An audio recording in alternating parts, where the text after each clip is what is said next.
My toxic friend has been making fun of me for months by using me as the butt of the joke to try and get a laugh. But after putting up with this for months, he finally goes way too far, forcing me to take a stand in a way that he honestly never expected. Here's how it all went down. Okay, so my friend, who I will call Alex, wasn't just my friend. We were the kind of friends who became a part of each other's daily routines. It started in 5th grade. We were randomly partnered up in gym class for some team building relay where neither of us really cared enough to win. That first conversation was nothing special, just complaints about the school lunch and jokes about how the gym teacher ran like a penguin, but somehow we stuck. It wasn't even something we had to talk about. We were just always around each other. Through middle school, we built a friendship on games, bad YouTube videos, inside jokes, and hours of mindless conversation that meant everything to us. He knew the name of my childhood cat, the code to my phone, and the fact that I hated the number 7 for no real reason. I knew his favorite snack, the way he scratched behind his ear when he lied, and the fact that his dad walked out when he was 8 years old. We were family. At least I thought we were.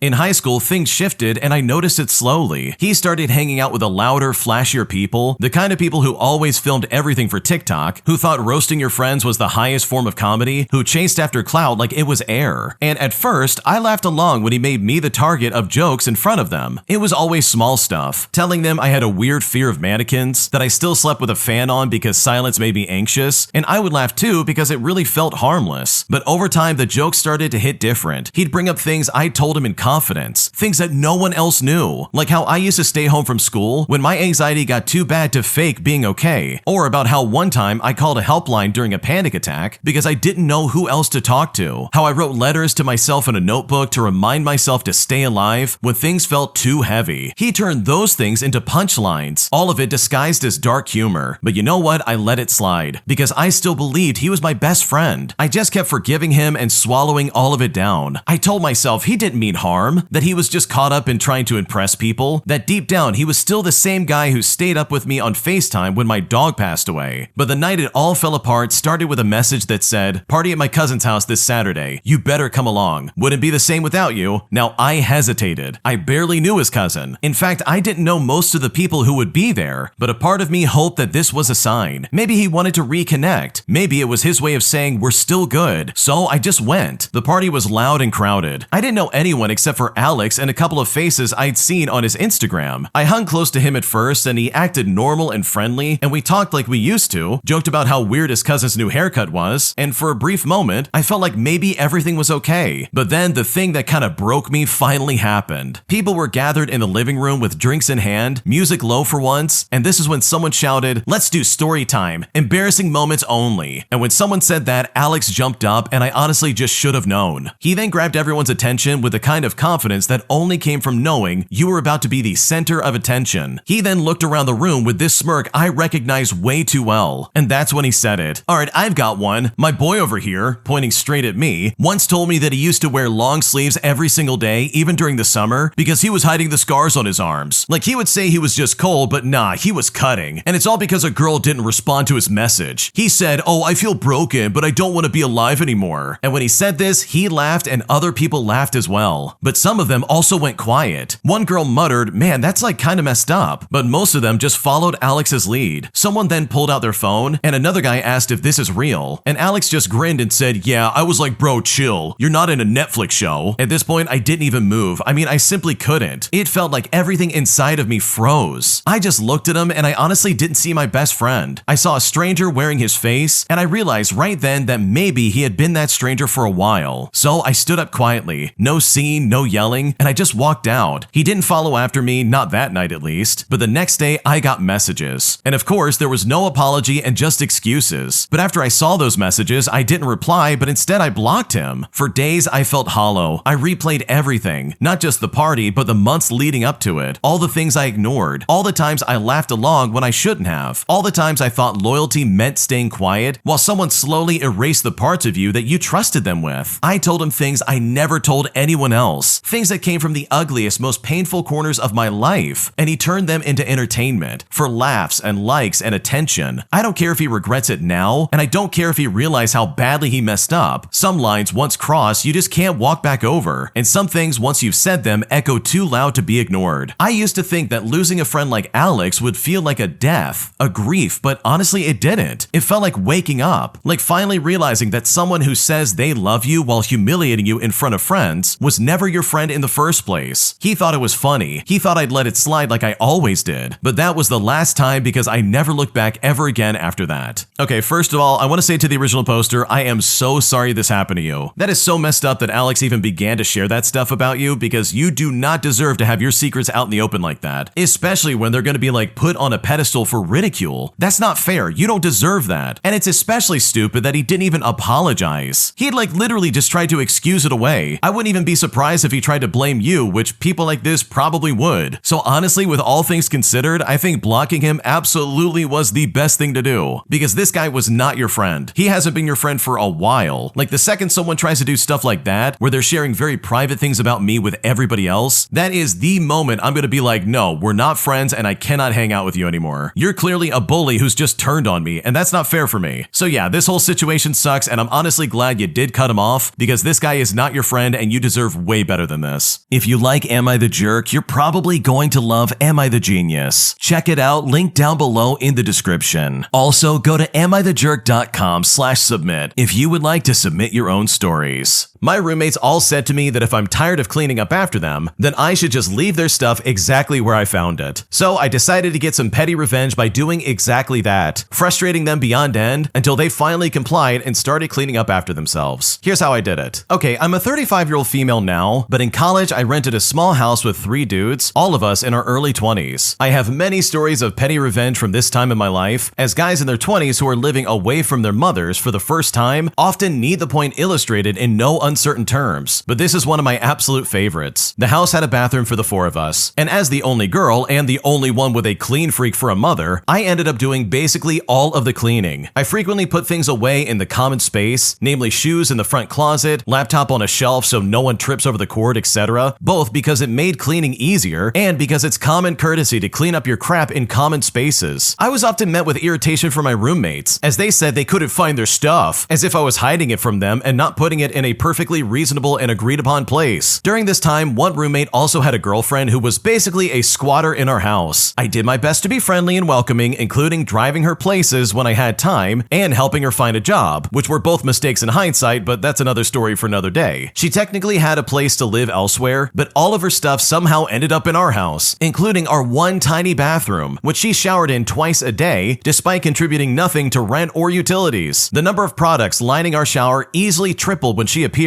which made cleaning the bathroom a nightmare. Now, I asked her to please corral her bathroom stuff and keep it in his room so the shower could be clean without knocking 27 conditioner bottles over, but that was apparently asking for too much. The final verdict from my roommates was that I should just leave their stuff where I found it. So I did exactly that. When I cleaned the shower, I sprayed down all of her bathroom products with cleaning supplies rather than moving it out of the way. And as a result, it melted her expensive shampoo bar pretty quickly and made all of her bottled products really slippery. But you know what? I was just following instructions. The roommate's laptop was plugged in, so I tripped over the cord while walking through the living room. Well, you said leave it, so I did, even though tripping over it unplugged it, and now it's dead when you need to use it. But this is my personal favorite one. My roommate and girlfriend left their shoes all over the living room rug, even though the closet is literally 3 feet away, but I needed to vacuum, so I left their stuff where I found it, rolled up the living room rug with their shoes inside, and vacuumed the whole house. They literally then came out halfway through and asked where I put their shoes because they were leaving, but I said to them I didn't put them anywhere. I left them exactly where I found them. Now at this point they kept looking really confused until about 30 minutes later when I unrolled the rug and replaced it, revealing their shoes. They then called me a jerk, but after the shoe incident, suddenly her bathroom products were put away. The shoes ended up in the closet and the laptop was plugged in somewhere out of the way, which honestly is exactly how it should have been from the beginning. Yeah, this is one of the best ways to handle this because roommates like this are the worst. They're lazy, they don't do anything to help out, and then they complain when you don't like the fact that their crap is everywhere. So good for you for getting some revenge because these people sound incredibly obnoxious. Am I the jerk for not attending my best friend's baby shower after the hurtful thing that she said over me being single? Because right now I'm still upset and I just don't know what to do. Here's what's going on. So my best friend and I have been close ever since college. She got pregnant last year and I've been super supportive even though I'm not really a baby person. She's been planning this elaborate baby shower for months and I was supposed to be co-hosting with her sister. I mean, we picked out decorations, we sent out invites, the whole thing. Well, last weekend we were at Target getting last minute supplies and she was complaining about another friend who's been weird since the pregnancy announcement. She then looks at me and says, "Well, at least you're handling this better than I expected. I was worried you'd get jealous and bitter like single girls usually do." And when I heard this, I was so shocked and I just didn't even respond in the moment. But it's seriously been eating at me all week. Now the shower is this Saturday and I just don't want to go anymore. When she texted asking about final head count, I told her I just couldn't make it. And now she's been blowing up my phone asking what's wrong. I then explained why I was hurt and she said I'm overreacting and that it was just a joke. But now she's telling people I abandoned her over nothing. So honestly, am I being too sensitive? Because that comment really stung. And at this point, I seriously don't know what to do. Okay, I can honestly see where you're coming from here. That was a really rude comment. And the fact that she's trying to be like, oh, it was a joke, you're overreacting. Like instead of apologizing, like she's really trying to double down and be like, oh, you're the one with a problem. And that for me is like the main reason why I would be very pissed off. I don't need to be treated like that. I definitely don't need to be talked down to and treated like my feelings don't matter, all because you're the one that did something that really offended me. And yeah, that comment is very hurtful. You had no reason to be talked to like that. So no, I don't think you would be the jerk if you didn't go to this baby shower, because it does seem like your friend is being very rude to you, and you definitely do not deserve that. Am I the jerk for not waking up a tourist who overslept and missed the day trip that she paid for? Because after dealing with her waffling about for the past few days, she finally got the karma that she deserved, despite the fact that she's pissed off and said that she's gonna leave me a bad review. Here's what's happening. To start things out, I'm a 21-year-old female, and I'm a Bulgarian tour guide who accompanies groups to Sicily. On a recent trip, one woman who was traveling alone, who was probably in her mid-30s, was consistently oversleeping. The first day we arrived, we had a day trip planned, for which we depart at 8 o'clock in the morning, as we do with all other day tours. Now, I make sure that everybody there is informed of the departure times on the bus the day before, and they also have my number to call in case they forget, so I can remind them. They also all have printed out pamphlets with a schedule made by the travel agency that I personally hand out that has the time for the departure on it. All of the group was on time except for this one woman. She was late by maybe 10 minutes, which okay, maybe she got caught up in something and was late, so I just excused it. Then I mentioned to the whole bus in the microphone that I didn't tolerate lateness beyond 15 minutes at most, with the only stipulation being like in case of an emergency, like a forgotten possession or something like that. But regardless, I must always be called and informed in case someone is running late. Now, thankfully, otherwise, the trip went pretty good. The next day, the same tourist was late again by about 25 minutes, almost an entire half hour. I called her twice to no answer, and we were just about to leave without her when she came out running and got on the bus. And she got really lucky because the receptionist of the hotel had asked me about a missing piece of information on the rooming list, and that earned her just a bit of time. Now, I reminded everyone again that I will not be waiting anymore for late tourists in the morning, and that waking up on time is their responsibility. When we came back that evening, she asked me if I could make sure to wake her up on time, but I reminded her a third time that I'm not responsible for waking people up. Everyone gets a printed itinerary with departure times, and I announce everything the day before, but she just kept saying, no, just knock on my door if I'm not out by 8:15. And I just kept repeating, I really can't do that for everyone, please set an alarm. Well, on the day we were visiting Syracuse, she didn't show up. I waited 15 minutes after the supposed departure time, called her twice to no response, then left with a bus and the rest of the group. She then called me in a panic about an hour later, asking where we were, but I explained the situation calmly. She then got angry and said that I had one job and that I cheated her out of the money that she paid to go on that trip. She missed the whole day trip and was furious the next day. Later, she told the rest of the group that I abandoned her and also called my agency, leaving a bad review about me. So seriously, am I the jerk for not personally waking up a grown woman despite warning her multiple times that I wouldn't do this? Because right now, I'm not sure what to do. Okay, before we go any further, the original poster has an update, and this is exactly what they had to say. Okay, I want to start off by saying that I talked to my manager today. I was nervous at first because I was already tired of this whole shenanigan, and I didn't want to spend ages defending myself. So I went to him first and I explained the situation before he approached me. He told me word for word, honey, I deleted that BS from my email as soon as I read it. And honestly, I just really was so happy. What an icon. They're removing the bad review, keeping my reputation intact. Holy crap, imagine being in your 30s and not being able to wake up on time. Like seriously, if you really spent that much money and you can't even get up on time for the tour guide, then what are you doing, man? You could have done that at home. And the original poster couldn't have explained this anymore. They literally said, look, if you want to be on time, then you gotta get up on time. I'm not gonna hold your hand and knock on your door and say, okay, it's time to get up. Like, dude, set an alarm like everybody else. You are an adult. Like seriously, have some kind of responsibility, because this entire scenario is that tourist's fault and nobody else's. Am I the jerk for asking for my dead sister's ring back after my brother stole it from me to use to propose to his girlfriend? Here's what's going on. Okay, so my sister passed away when I was 6 years old, and she was like 17. We weren't super close or anything like that, but I still remember little bits of her. Her laugh, how she always painted her nails, photos, her posters, etc. She was like this perfect angel to my mom after she passed away, and I barely remember the funeral. When I was like 12 years old, I found this old ring in her stuff. It was nothing fancy, just a silver ring with a small stone, but it fit me, and I don't know why, but I just kept it. It wasn't some big dramatic thing. I didn't steal it or anything like that. I just took it and I started keeping it. I didn't wear it loads or flaunt it, but I just had it in this little box, and sometimes I'd look at it when I missed her. It kind of became this one thing that felt like mine, like my piece of her. So anyways, last weekend when we had this family lunch, and my 27-year-old brother brings his girlfriend who everyone knew he was going to propose to, and yeah, he stands up, does a big speech, and then pulls out the ring, my sister's ring, the one that I've kept for like 7 years. I literally froze. His girlfriend starts crying, people are clapping, and I'm just sat there saying to myself, what is going on? I look at my mom and she just smiles at me like nothing happened. After dinner, I ask her, was that the ring? And she's like, yeah, your brother asked me and dad, and we said it was fine. She said it was sweet and symbolic, and my sister would have wanted it passed down or whatever. And I was like, what are you talking about? It was never yours to give though. Like, I've had it for years. And she just says to me, oh, come on, it's just a ring, don't be dramatic. But like when I had it, it wasn't just a ring. So yeah, I kind of snapped. I waited till people were outside and I told my brother I wanted it back. And at first he laughed, but then he was like, what? No. So I said, okay, then I'll tell your girlfriend where it came from and we'll let her decide. He then got really mad and said I was ruining his proposal and making it about me like always. My mom then dragged me into the kitchen saying everyone noticed I wasn't happy and that I left halfway through dinner. And you know what? She's right, because I was crying in the bathroom. My dad tried to calm it down, but my brother just kept on going about how selfish I was and that I had been weird about my sister for years. But at this point, I didn't say anything and I just left early, and I haven't spoken to any of them ever since then. My mom called me up yesterday asking if I had calmed down and if I'm ready to say sorry, but I said not really, and then she just hung up. My cousin texted me later saying it was actually super messed up and she doesn't blame me, but I honestly don't know. I probably could have handled this better, but I just felt so blindsided. It's not even about the stupid ring. It's the fact that they acted like it didn't matter to me, like it didn't matter at all. So am I the jerk here? Because right now I'm still incredibly upset. Okay, this is really messed up from your family because they literally stole this from you. Like, they straight up robbed you of something that they never cared about in the first place. They probably only wanted that ring when they saw you wearing it on occasion, and they're like, oh yeah, she did wear that when she was alive. Let's take it and use it for a proposal. You know, 7 years after the fact. Like, what's going on right now? Because I'm sure you've mentioned it and talked about it, and you've kept it safe for 7 years. So the fact that they stole it and used it for this is so disrespectful. Like, what do you want to have some kind of conversation with your sister and be like, look, I want to use my deceased sister's ring to propose to my girlfriend. Will you allow me to do this? Like, having a conversation like that would have been way better than what they did. If anything, I think the original poster would have been more on board with it if they introduced it in this way. Like, otherwise it's just straight up stealing and just gaslighting. So no, you're not the jerk here. You've clearly been taking care of that ring for several years, and the fact that they stole it and used it like this without asking first, in my opinion, is completely unacceptable. Today, I just found out the real reason why my ex broke up with me 4 years ago out of nowhere, and now I'm incredibly upset and I seriously don't know what to do. Here's what's going on. Okay, so I'm in a healthy relationship and I have been for almost 4 years now. We live together and we're planning on buying a house and getting married. The person I was with before this relationship was a longtime childhood friend who broke up with me suddenly out of the blue with little explanation. Now, I was very surprised and upset about the breakup at the time, and I never got any closure as to why he ended things. As we were childhood friends, we shared a friendship group and have continued to share the same friendship group, meaning we often are at the same social events together, but I just deliberately don't speak directly to him or seek out any interaction with him, as I feel like our friendship ended when our relationship did, but I do try to keep things civil. Well, he started to date another girl in my group recently, and I was speaking to her and explaining how happy I was for her, as she's been dating a string of awful men, and I was glad that she was choosing a safe guy. Well, she then confessed to me that she's been sleeping with him for years, and that they actually slept together when me and him were dating. She told me that the reason why he broke up with me suddenly was because he felt guilty for cheating on me, and that he had been confiding in her that he wanted to break up with me because he felt bad about sleeping with her. Now, she was surprised that this was news to me, and I just tried to keep a poker face and not seem upset. I now feel conflicted. On one hand, this was over 4 years ago, almost 5 probably, and I'm now in a happy and healthy relationship, but I now feel so blindsided by this, especially as she was someone I considered a friend. I've not spoken to my partner about this because I don't want him to think I'm still hung up on my past relationships, but seriously, I'm at such a loss right now that I really just don't know what to do. Okay, first of all, I want to say I'm so sorry this is happening because this sounds like it's going to be devastating to deal with. And yeah, you absolutely have every right to deal with this in some kind of way, in my opinion. But let's break this down real quick because this is some crazy stuff. First of all, you have a terrible friend group, because I guarantee that that friend is not the only person that knew that your boyfriend was sleeping around with other people in the friend group. Like, holy crap, they're probably all in on it besides you. And that is crazy in my opinion. Like, there's no good excuse for that. If they were really your friends, they would be like, hey, this is what's going on and you should definitely know for your own happiness. Because this guy literally avoided talking to you about this because he felt guilty. Not because you did anything wrong, but because he messed up in a huge way and continued to mess up, and he just didn't want to face any of the consequences. And I really hope eventually you can see this as like a freeing thing where you're like, oh good, I dodged a train with this guy, but it doesn't ignore the fact that this guy literally cheated on you with your best friend. Like, that's some crazy crap in my opinion. So I know for a fact if I was in your shoes, I would be reevaluating my entire friend group. A lot of people in the comment section of this post said that, and I echo the same opinion. Because if one of them can go behind your back and mess around like that, then there's a high likelihood that everybody else in some way, shape, or form knew about it and still decided to say nothing to you. And in my opinion, I just don't think you deserve that because this is so messed up. My horrible neighbor keeps escalating revenge tactics, and now it's gone too far.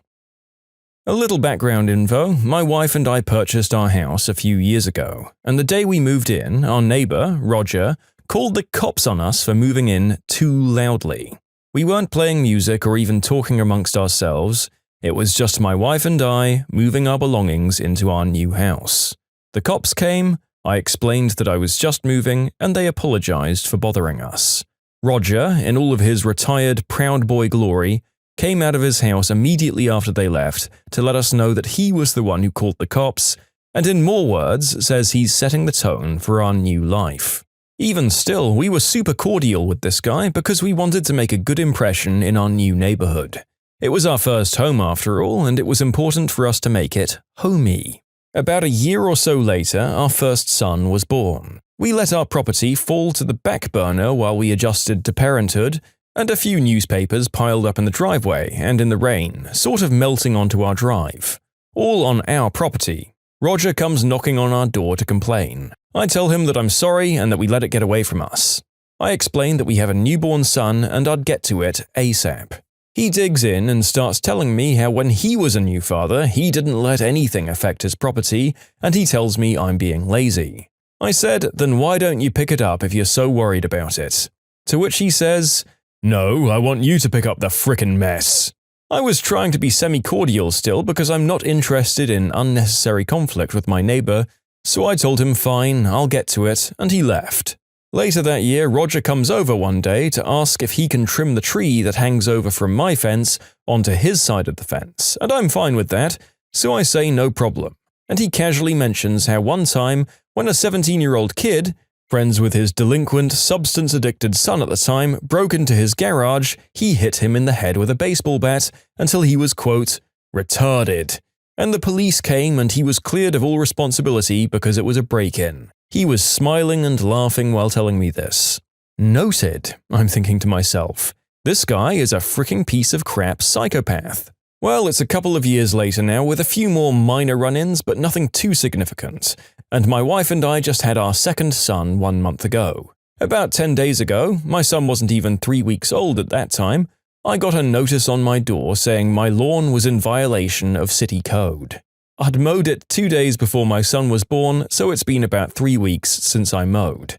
And it's been raining since. I have 48 hours to comply.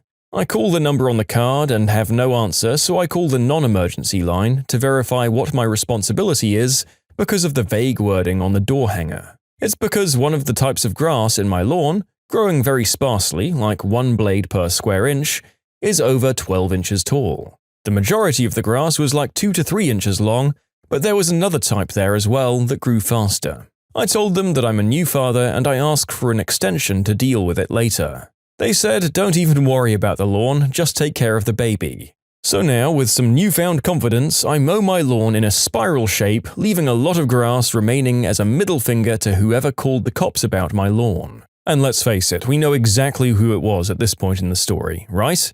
A couple of days later, Roger talks to me over our shared backyard fence and asks about my lawnmower and if it's busted or something. I told him, no, I just have more important priorities than mowing my lawn. and I tell him about my new son, and then I ask if he was the one that called the cops on me about it. He says he called code enforcement, but not on me. He called on my new neighbors on my other side, a really nice Mexican family who's always diligent about their lawn and always working outside on their property. He says code enforcement must have happened to notice my lawn when they went to follow up on his call next door. At this point, I say something along the lines of, "Look, I'm a pretty freaking cool guy. If you have a concern about my property, then you can just speak with me directly." He swears up and down that he didn't call on me and that it was just a coincidence. Whatever. About a week after that, yesterday, he knocks on my door and I already know what's coming. I answer the door kind of chuckling and greet him. He's kind of chuckling too at this point because it's freaking ridiculous. He says, "Hey, yeah, so you said I could talk to you if I had an issue about your property." And I tell him, "Yeah, by all means." He gestures to my lawn and asks what it's about. I say, "It's kind of like a middle finger to whoever called code enforcement on me." And he becomes irate. He says it's a middle finger to him. I stop him and remind him that he told me he didn't call them on me, so he shouldn't feel targeted. He ignores me and restarts his sentence the same way, so I cut him off again and say, "I'm specifically telling you it's not a middle finger to you, Roger." And he says, "If it's a middle finger to me, then this means war." "Over what?" I ask him, laughing. He's getting bigger and huffier by the second and tells me I'm a lazy piece of crap and my property is in shambles. And that all the other neighbors mow their lawn. I remind him that I have a newborn son and that my lawn can suck an eggplant for now. He puffs up as big as he can and says, "I never had this issue when I was a new father." I told him I don't give a crap about what he did as a dad. Ironically enough, his addict son lives in the house on the other side of him and causes trouble in the neighborhood all the time. Cars peeling out, people screaming at each other, addicts always waiting outside, among many other things. Now he tells me that he's going to call code enforcement on me every day, and I tell him to get the frick off my property. He says, "Move me." So I tell him I'm calling the cops, and he says, "Do it." So I grab my phone and start dialing. He walks to the sidewalk and keeps yelling at me about how I'm lazy and not fit to own my own property. The cops come and speak with us. It's all very anticlimactic. They make sure to let him know that he needs to get off my property when I say so, and that's all I wanted from them. Tomorrow, I'm going to take my hedge trimmers and mow my maize down to 11 inches. Frick you, Roger. In short, my butthole neighbor called code enforcement on me about my 3 weeks' worth of unmowed lawn. There's a code stating that the lawn must be less than 12 inches, so tomorrow I'm bringing my hedge trimmers out and trimming a couple of inches off the top to bring it down to 11 inches. Am I the jerk? Nope, Roger can F right the frick off. Although it does sound like you've gone a few years without being worried for your lives, people like this would make me pretty anxious all the time. You do hear stories about people like him having enough, and then just bringing out the shotty for a massacre. It seems like he must have been a bit of a pariah on the street, especially given that his son's place across the road causes all sorts of problems. Surely there had to have been a point where the police just started taking all calls from his residence with a massive grain of salt, because if he was doing it to you, he was probably doing it to other people as well about all sorts of things. Also, why do we get so many stories from the States about lawns?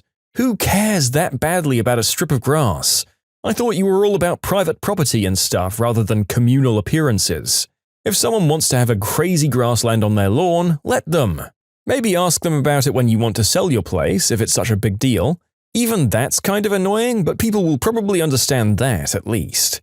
It kind of sounds like Roger wants to be a one-man HOA, and we all know how much everyone loves HOAs. The fact that he called the cops on you just for the noise of moving in was an early warning sign that this man was going to be a major pain in the butt going forward. Roger is the jerk. Am I the jerk for proving that I'm the owner of my home? I, a 20-year-old female, was fortunate enough to buy a house. For only being $15,000, I have to say it's quite nice. It didn't really need much work besides a new roof, and the cabinets needed to be replaced. But my dad is a carpenter, so that didn't really matter all that much. The previous owner was an older man who unfortunately passed away after living in the house since before I was even thought of. I finally got to move in 2 months ago. It's been fun making it my own, but it's taken some time to get used to living alone. 3 weeks after moving in, I was outside starting some work, clearing out a few places to plant a garden and flowers in the spring. I live in the Midwest, so I wanted to get this done before the ground freezes. My next-door neighbor, I'll call her Jane, who's in her 50s, came out and introduced herself. I explained that I just moved in and was preparing my yard for spring. She said it was nice that someone was doing some work for the old man and gave me a spiel about how it's a quiet neighborhood and I shouldn't have parties. I told her I don't throw parties but was planning on hosting a housewarming and Thanksgiving soon. She said it was weird to throw a housewarming when I was renting, and I told her I own the house. She didn't believe me but went home. Last week I was out painting my front door, and she stormed over yelling that I'd better have got permission to paint someone else's house. I again told her that I own the home. She started yelling that I was too young to buy a house, and she was contacting my landlord. I told her to stop being a busybody and to leave me alone. She started demanding proof. I told her it was none of her business and to get off my property. She walked to the edge of her yard and called the police, saying I was a squatter. When they showed up, I showed them my paperwork and asked to trespass her from my home. Jane is still angry. I was talking to my dad the next day asking what I should do. He said I was a butthead for making enemies in my neighbors and said I should have just showed her to put her mind to rest. I don't feel like I was in the wrong, but my dad thinks I was. Am I the jerk? You weren't the jerk. It feels like having this woman be your friend would be more of a hindrance than having her as an enemy, to be honest, so you aren't really missing out. A busybody like this is going to come out and ask you what you're doing whenever she sees you around and chew your ear off about all the gossip in the neighborhood and whatever her kids are doing to raise her grandkids wrong, among other things. Some people might not hate that as much as I do, but personally I think a quick wave is about as much as I generally want to have to do with my neighbors. Having them hate you just means they ignore you. But my preferences aside, she was prejudiced as all heck to just assume that a younger-looking woman couldn't possibly own property. She might not have even apologized or believed you if you'd shown her the certificate. And since I've already drawn enough assumptions about Jane, I'll just say that people like her, as often as not, just kind of resent having young neighbors with visible social lives anyway, as it just sort of reminds them about anything in their lives they aren't satisfied with. So now that I've drawn a million generalizations about your jerk neighbor, on to the next story. If you like Am I the Jerk, you're probably going to love Am I the Genius. Check it out, linked below. Also, go to amithejerk.com/submit if you would like to submit your own stories. Revenge is a dish best served very, very, very, very cold. In my young 20s, I moved to a new city to try and start my career and life. Money was very tight, but I was confident that I would get things up and running. In my job search, I came across a promising opportunity at a small firm. We'll just call it The Firm. Instead of offering me the job, the owner said he'd like me to come in for 2 days and work. If it was a fit, they'd hire me, and if not, they'd pay me for the 2 days. Money was so tight at the time that I figured taking the bus to and from the job was a luxury I couldn't afford, and I walked an hour each way to get there. Money was very tight. I did good work both the days and worked very hard, but it wasn't a fit. The owner then tells me, I know we said we'd pay you, but it's just too complicated to set you up for just 2 days, so you'll just have to be happy you got the experience with us. The way he acted really rubbed me up the wrong way. I was mad, as I really needed the money. But as I was trying to find a job, I figured it wasn't in my best interest to make waves, as word may get around that I was difficult. I did, however, decide that someday, some way, I would get my revenge on the owner. I did find a good job that led to a great career. But I always kept tabs on the owner, looking for the time and place to get some revenge, and even a few times considered some more juvenile methods. Just short of 20 years passed. By this time, I was now very senior in my chosen profession. But instead of working for a small firm, I was a leader in a very large national company that hired firms.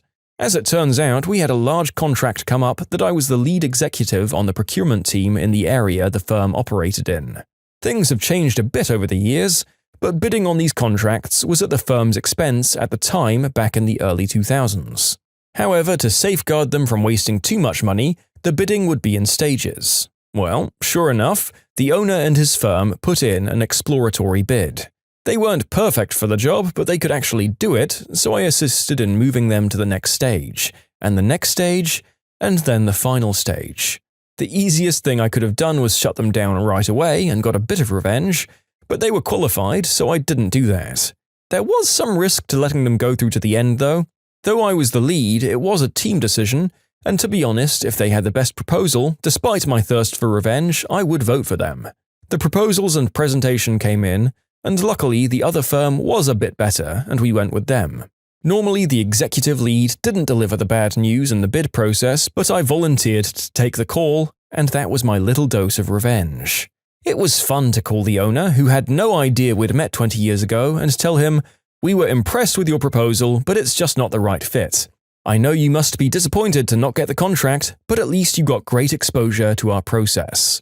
I know I should have used his own words from 20 years ago, but I couldn't bring myself to do that. The firm must have done about 200 hours of work on their proposal, so I figured that was paycheck for my 16 hours with 20 years of interest. Too far? Am I the jerk? Yeah, that owner at least had that coming. As far as I can guess, he'd almost certainly still had to pay his employees for the time, so it was probably a massive net loss for him personally, and we'll call that a win. 200 hours of multiple staff members' salaries, all for nothing, is a pretty big knock. And even if he didn't realize who you were, let's be honest, if he pulled that crap on you all those years ago, he almost certainly pulled it on other people as well. Hopefully, your word include him into the fact that it was one of the many people he had screwed over who'd come back to haunt him.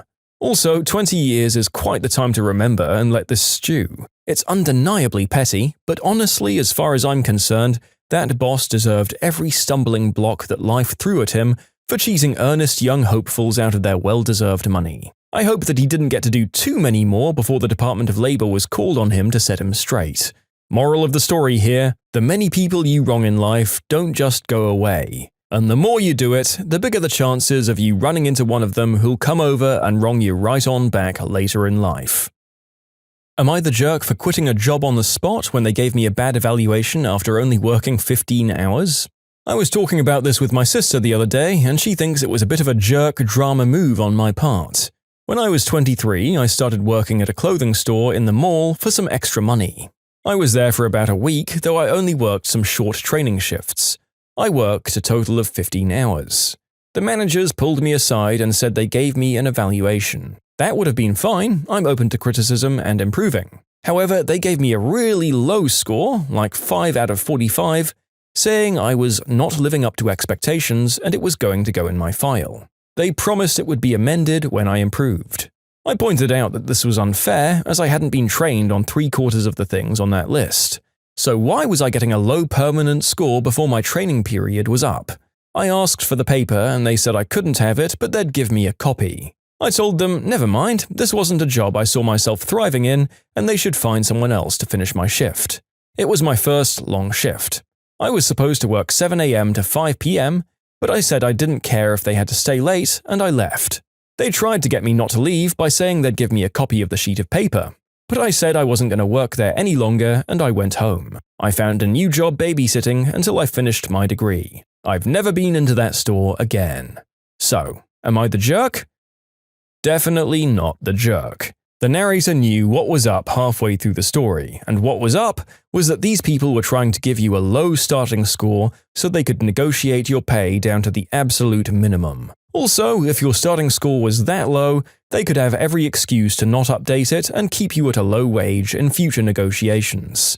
This is a method used by a lot of employers to extract leverage, keep spirits low, and wages down. You were 100% in the right to walk out of there and let them find some other poor sap to exploit the same way. The narrator, as a younger man, would absolutely have fallen for this in his first few jobs, and I'm glad to see that not everyone was so malleable by bad faith employers. Well handled. Screw these jerks. My mum used to lock me out of my room because of the bad grades that she caused. I really want to get this off my chest. We lived in the Santa Cruz Mountains at the time, so there really wasn't anywhere for me to go. You might be thinking the lock was some cheap lock that you could bypass somehow, but this was a heavy-duty fingerprint scanner that you would find in a bank. I'd have to fricking ask if I wanted to sleep. This happened from when I was 14 to 16, and was one of the last straws to me living in the same household.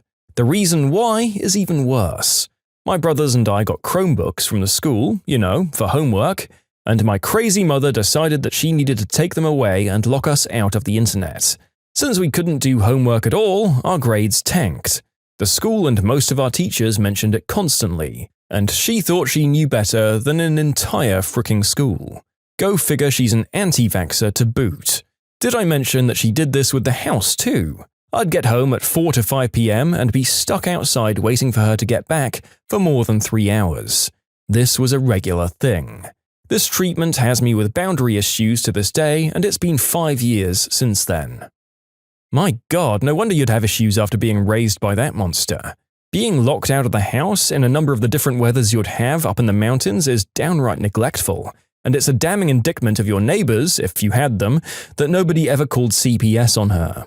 All kids deserve parents, but not all parents deserve kids, and this lady certainly didn't deserve them, in our limited picture of her. She was setting them up to fail and then punishing them when they did. What a crappy parent. I hope you went no contact after this. My female friend set me up with a loyalty test to see if I would hook up with her or not. I'm a 24-year-old man, and my friend Jess is a 22-year-old woman. We've known each other for about 3 years since we met in class. We've always been platonic, and to be completely honest, I'm not the kind of guy to go for it.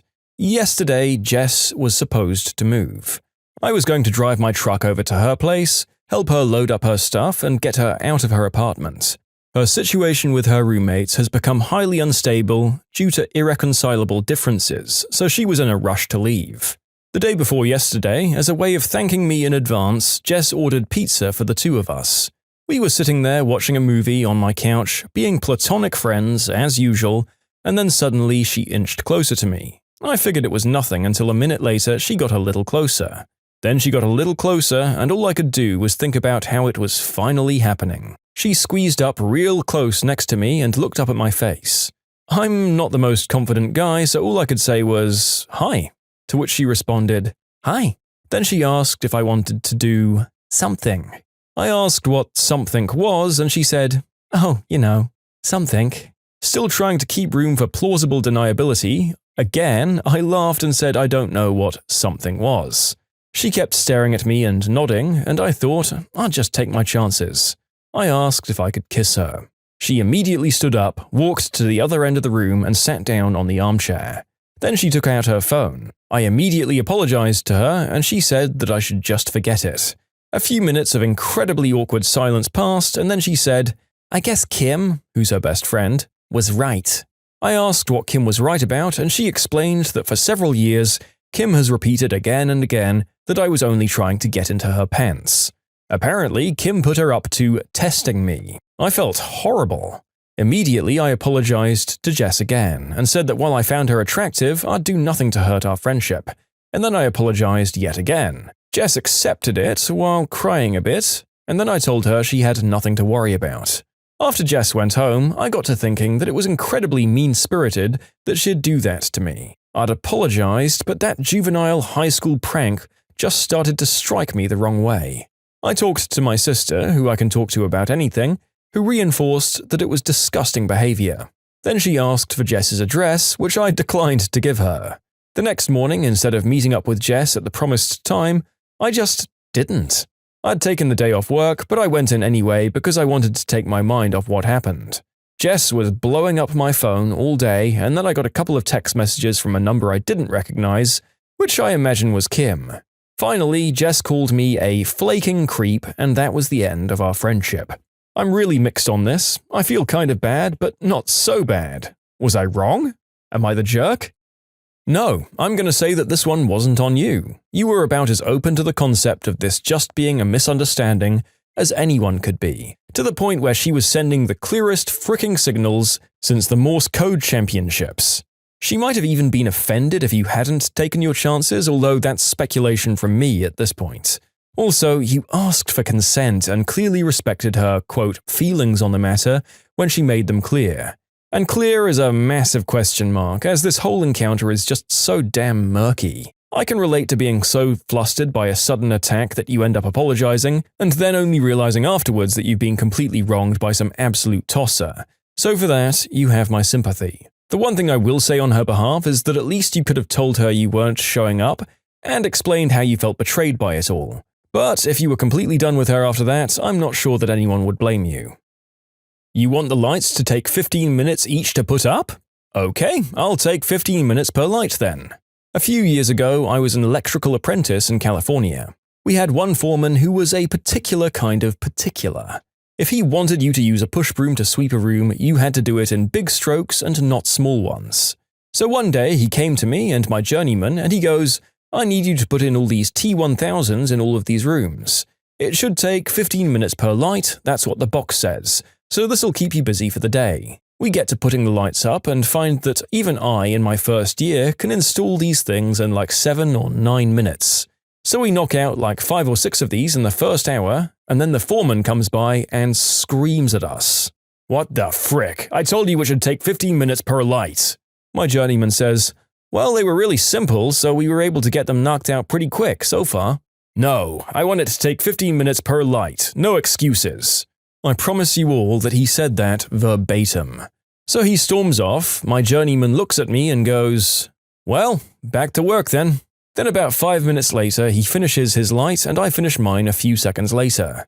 And he goes, "Okay, timer still has 9.5 minutes left, so we're just gonna chill for 9.5 minutes. We did them all this way up until lunch came rolling around. The superintendent swung by to check on the job site, and we are just sitting there talking about sports. The guy comes up, looking confused and mad as all heck. "Why the frick are you sitting around and not working?" "Well, the foreman told us it should take 15 minutes per light and that we needed to take 15 minutes per light. So we knock out our light, wait for the timer to run out, and then start the next one," said the journeyman. "Oh, what the frick. Alright, I'm sorry guys, when you come back from lunch, just knock them out as you normally would. I don't know why he wanted it this way, but I'll fix it." The foreman got chewed the frick out for it, and I learned a great lesson in malicious compliance that day. For clarification, yes, working too fast can be detrimental to a job, but this was 2016 Hayward, San Jose, California projects. Our specific company had multiple bid projects set for that summer and next. So while yes, this could have put people out of work, yada yada, in this situation, there was more than enough work and we couldn't get them done quickly enough, given that they were considering working 5-10-hour shifts for a few weeks. What a strange situation to be in. Normally bosses on physical jobs like this are rightfully getting into deep crap for pushing their employees to go faster and causing them to make mistakes or dangerous shortcuts that end up with people getting injured. Maybe this guy had seen something like that happen and was going right out the other end with his caution? In which case, I'd say I appreciate it, but come on, it doesn't sound like this was the hardest part of the job that they were doing, or that there would have been any fallout from the way they were doing it, unless they were skipping important safety procedures.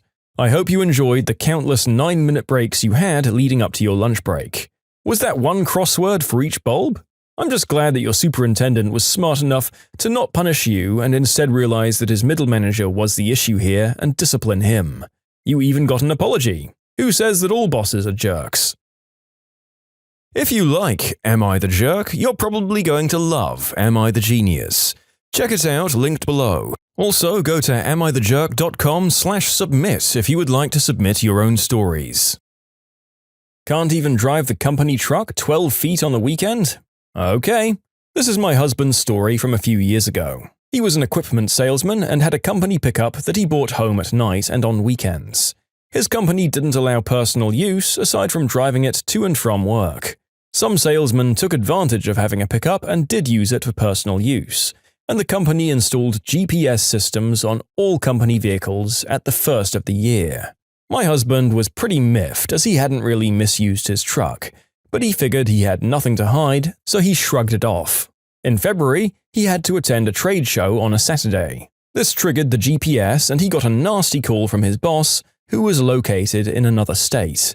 My husband had to provide documentation that he was attending a company-sanctioned event. He felt like he was being babysat. This happened a couple of other times as well. On Saturday that spring, he backed the truck out of the garage and onto the driveway to get the lawnmower out. After he finished mowing, he pulled it back into the garage. Yep, you guessed it, this triggered the GPS twice, and on Monday his boss called him and chewed him out. My husband tried to explain, but Lou was mad. "You know you're not meant to drive the company truck on the weekend?" I was moving it out of the garage so I could get my mower out. Does your report show how far each trip was? They were 0.0025 miles each. He paused as he seemed to realize how short of a distance these trips were. But, well, that doesn't matter. Not driving after hours or on the weekends. This is being noted in your file. So, on the weekends, he either parked on the street or in the driveway. A few weeks later, his compliance became malicious. We lived in the Midwest where thunderstorms, tornadoes, and hailstorms are not uncommon. We were under a storm advisory with a strong probability of hail. Should you move your truck into the garage? I asked my husband. You'd think so, but today's a Sunday and I'm forbidden from driving my truck even a few feet, so it's going to stay where it is, he said. As the hail came down, about the size of a quarter each, he looked out the window at the truck, grinning. He loved explaining the damage to his boss and reminding him why the truck was no longer parked in a nice, safe garage. When he reported the damage, he reminded his boss that it was a shame he wasn't allowed to move the truck into his garage when he became aware that a storm was coming. The boss knew damn well he had maliciously followed the policy. The policy was relaxed and reworded a few weeks later, and I'm not sure if it was a direct result of this. The only time these devices have come up on my tenure on this channel is when they're being badly used by idiot bosses to try and control the comings and goings of their employees. And when said employees follow policy to the letter and everything goes to crap, the stupid rules get quietly and meekly walked back, because the people in charge realize that more often than not, people break the rules for good reasons. In this case, to not have to pay through the nose to buff 1,000 tiny dents out of a vehicle on company dime. The only time I've heard of them being useful is when employees use them to vindicate themselves when they're accused of using them on their free time, or show that they weren't in fact in an area that they were getting told off for being in. Basically, whenever managers try to use GPS devices to streamline things, it only ends up teeing everyone off and wasting time on disciplinary actions, with things often going completely to crap when policy is finally followed to the letter as it was here. No, I won't clean your table, but you can talk to my manager. She won't clean it either. A couple of years ago, I was working for a theme park as a live entertainment support tech. Now, I'm a lighting stagehand by trade. This particular story takes place on my second day of work after returning from a 4-year hiatus.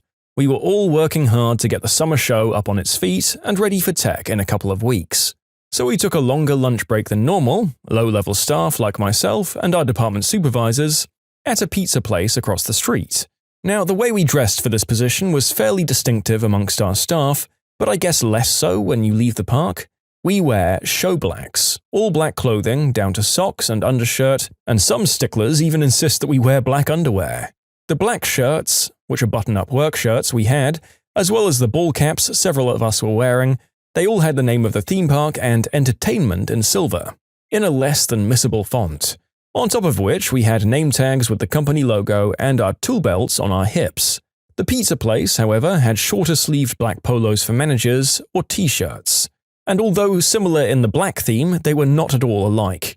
Anyway, sorry for the long setup, but it's important you know how unbelievable this situation was. So I'm making my way through the buffet, grabbing pizza and some salad when I hear it. The impatient shriek of, "Excuse me." I'm focused on my lunch as we're still on a time crunch after all. Naturally, I assumed this woman just wanted me to step aside, so I politely moved. I heard a distinct huff and then felt a not too gentle tap on my shoulder.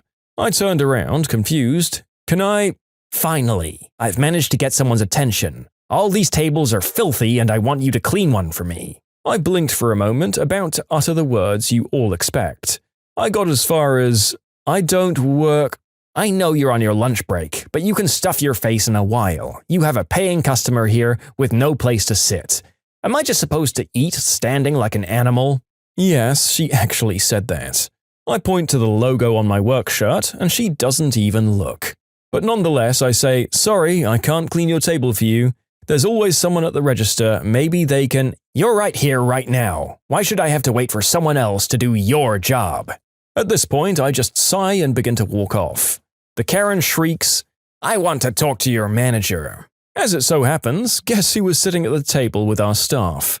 Suddenly, I get a very novel idea. I flag my manager over. The manager says, "Hey, what's going on?" This woman said she wanted to speak to my manager." Why would she? This lazy sack of crap isn't doing her job. I want you to tell her to clean me a table now. She doesn't work for the pizza place. Neither do I.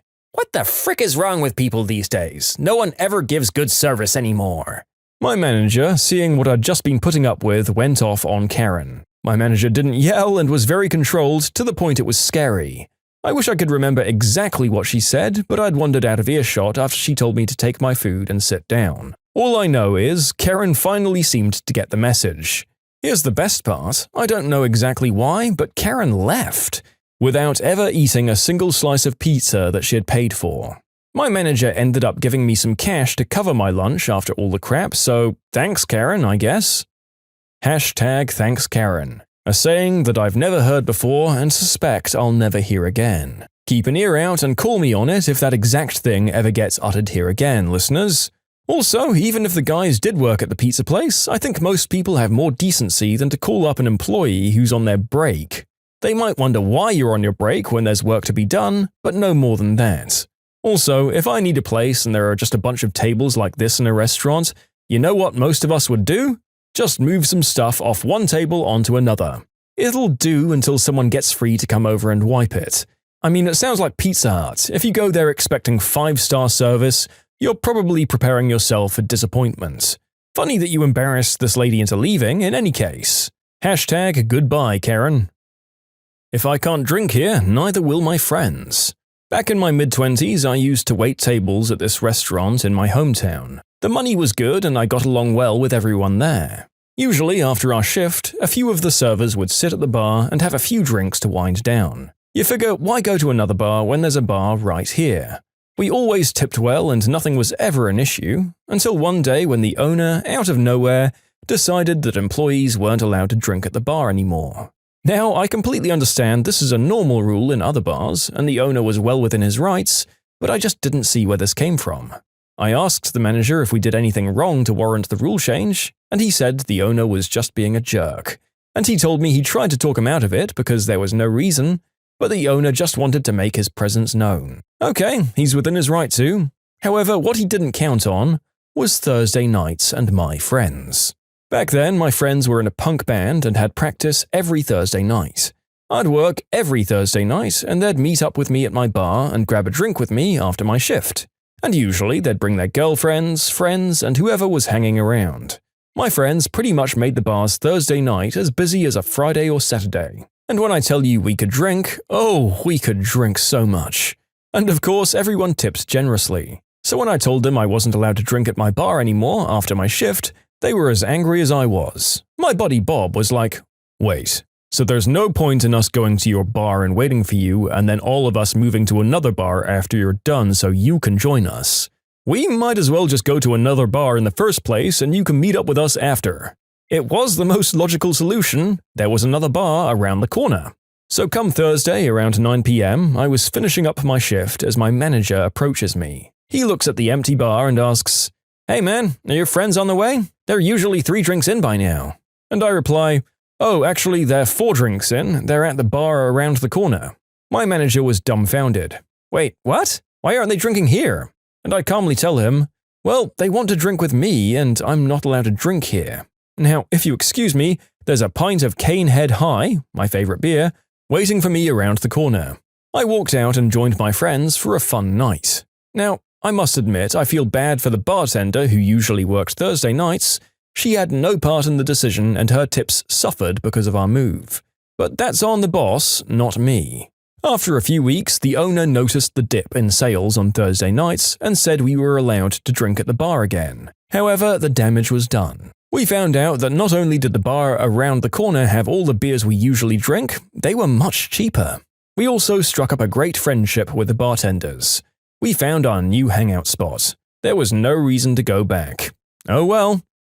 Yep, yet another business that got exactly what it asked for and then couldn't undo the damage that their own management caused.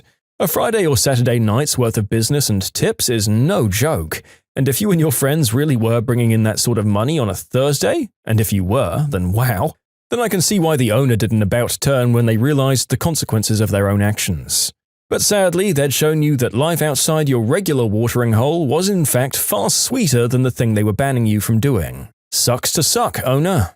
And look, why would you ban your own staff from drinking there as long as they weren't being rowdy and making the place look bad? Surely if they just changed shirts or something, everything is extra A-OK. Silly bosses. I don't need headphones. That's a you problem. I was riding on an Uber pool this morning when an incredibly inconsiderate individual got in the passenger seat. He pulled out his phone and started watching videos at full volume and blasting music. "Do you happen to have headphones?" I asked. "No, why would I need headphones?" he responded. "Because you're in a car with other people, and it's a considerate thing to do not to force everyone else to listen to your videos and music, right?" "That sounds like a you problem," he replies, going back to watching his video. So, I pulled out my phone and blasted Baby Shark from the back seat for the remainder of the ride. If he turned around or got upset, well, that's a him problem. Yikes, both of these sound like an everyone problem. That poor driver might have been inspired to go into another line of work after that awful cacophony. Look, I hate listening to people's stupid YouTube videos as much as anyone, but if there's something that's definitively worse, it's tainting your own device by putting on high-volume Baby Shark and being the Baby Shark guy to everyone in the vicinity. If you did this on something like a train, I think you would rightfully be in for the beatdown of a lifetime. My sister wore a wedding dress to my engagement party, so I found a way to embarrass her. My half-sister, Heather, and I never really got along. We're both 24. My father left my mother for her mother, and we were born the same month, 20 days apart. It's always been weird. It doesn't help that Heather's mum hates me and my mum. By extension, Heather and I didn't have the best relationship. She's always tried to one-up me, even though we both have a similar economic background. So now my fiancé and I got engaged last month and had our engagement party this Saturday. We'd planned it originally as a casual formal event. Nice dresses, but not, "I'm going to the Met Gala ball" nice. More like, "We're going to go to a good restaurant" nice. So why did I invite my half-sister and stepmother? It's one of those weird family situations where not inviting them would have been more dramatic. You know, when you're trying to please everyone. Plus, I still wanted a relationship with my father, so not inviting Heather and her mum would have made things super difficult and made it so my father would have had to choose. Anyway, my cousin hits me up saying she has to show me something. It was a picture of the dress Heather was going to wear. This dress, my god, it can only be described as opulent. It was long and white, strapless with sewn-in crystals and golden accents. I'm pretty sure it's a wedding dress, but I can't be 100% sure. This, of course, made me really mad, so I decided, screw that. I started texting people, telling them that there had been a change of plans, and that instead of the casual format, I'd decided to make everything a costume party.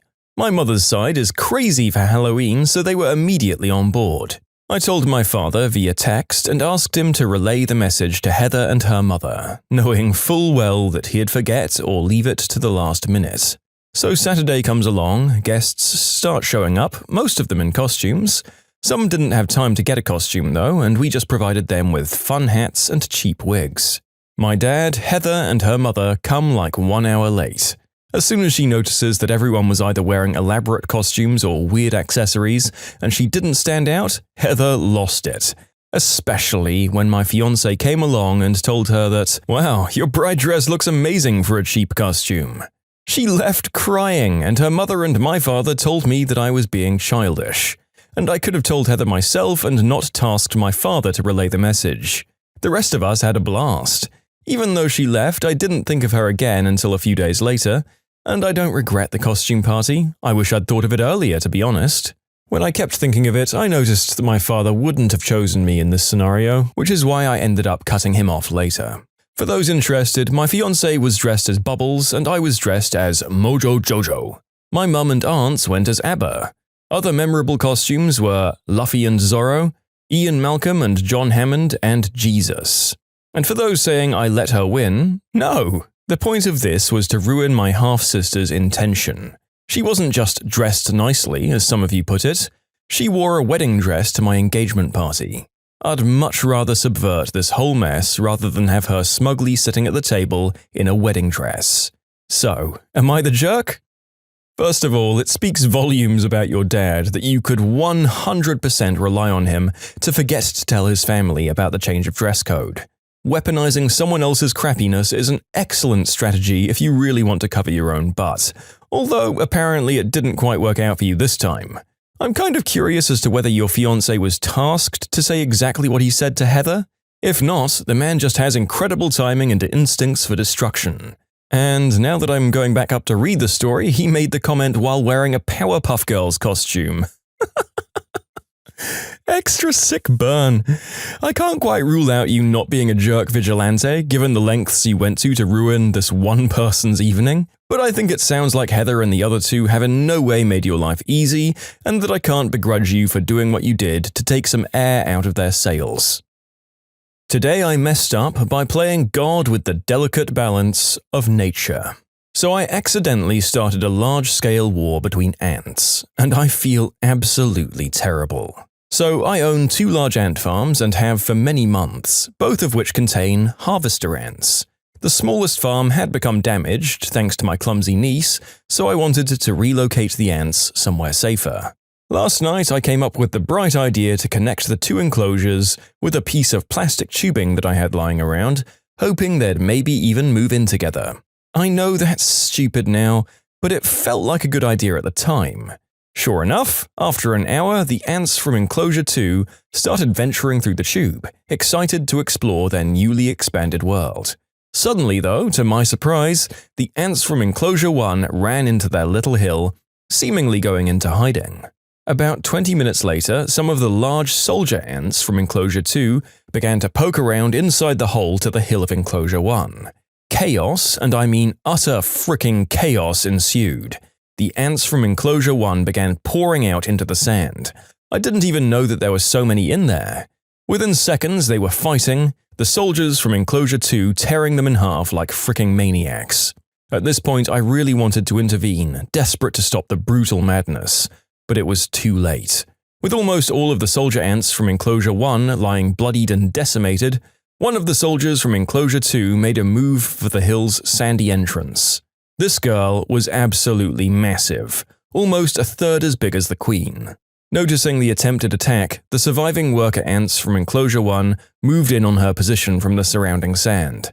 They piled on her, literally covering her entire body, biting into her with vicious fury. Yet she kept moving, entering the small hole like a gosh darn tank. At this point in the war, I didn't have a clear view of the battle which was taking place within the hill. I tried to rotate the connected enclosures, but alas, the siege was taking place in a sandy part of the hill. After around 10 minutes, I saw the soldier ant from enclosure 2's butt backing out of the hole, one of its back legs missing.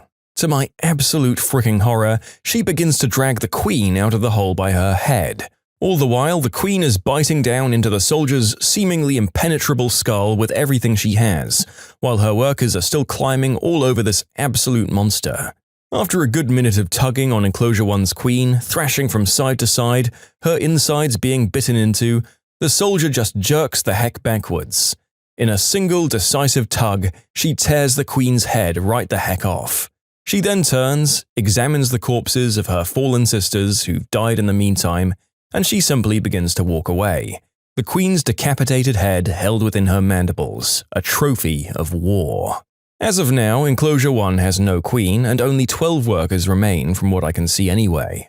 The soldier, believe it or not, is still very much alive. She's returned home to enclosure 2 with the queen's head in tow. She's resting inside the hill beside her own queen, preparing for possible retaliation. I've disconnected the 2 enclosures, but I honestly don't know what to do now. It's the most brutal thing I've ever witnessed, and I feel like I've just messed up an entire world with nothing more than a piece of plastic tubing. Holy crap. Is it only the narrator that was hearing Barber's adagio for strings for the final 2/3 of that story? You essentially created the Iliad for the ant. The Iliad. Let me just trademark that real quick. And yeah, so I can thoroughly sympathize with doing something like connecting the ant colonies just as a free time project or to be cute. And I didn't expect the absurd saga that ensued.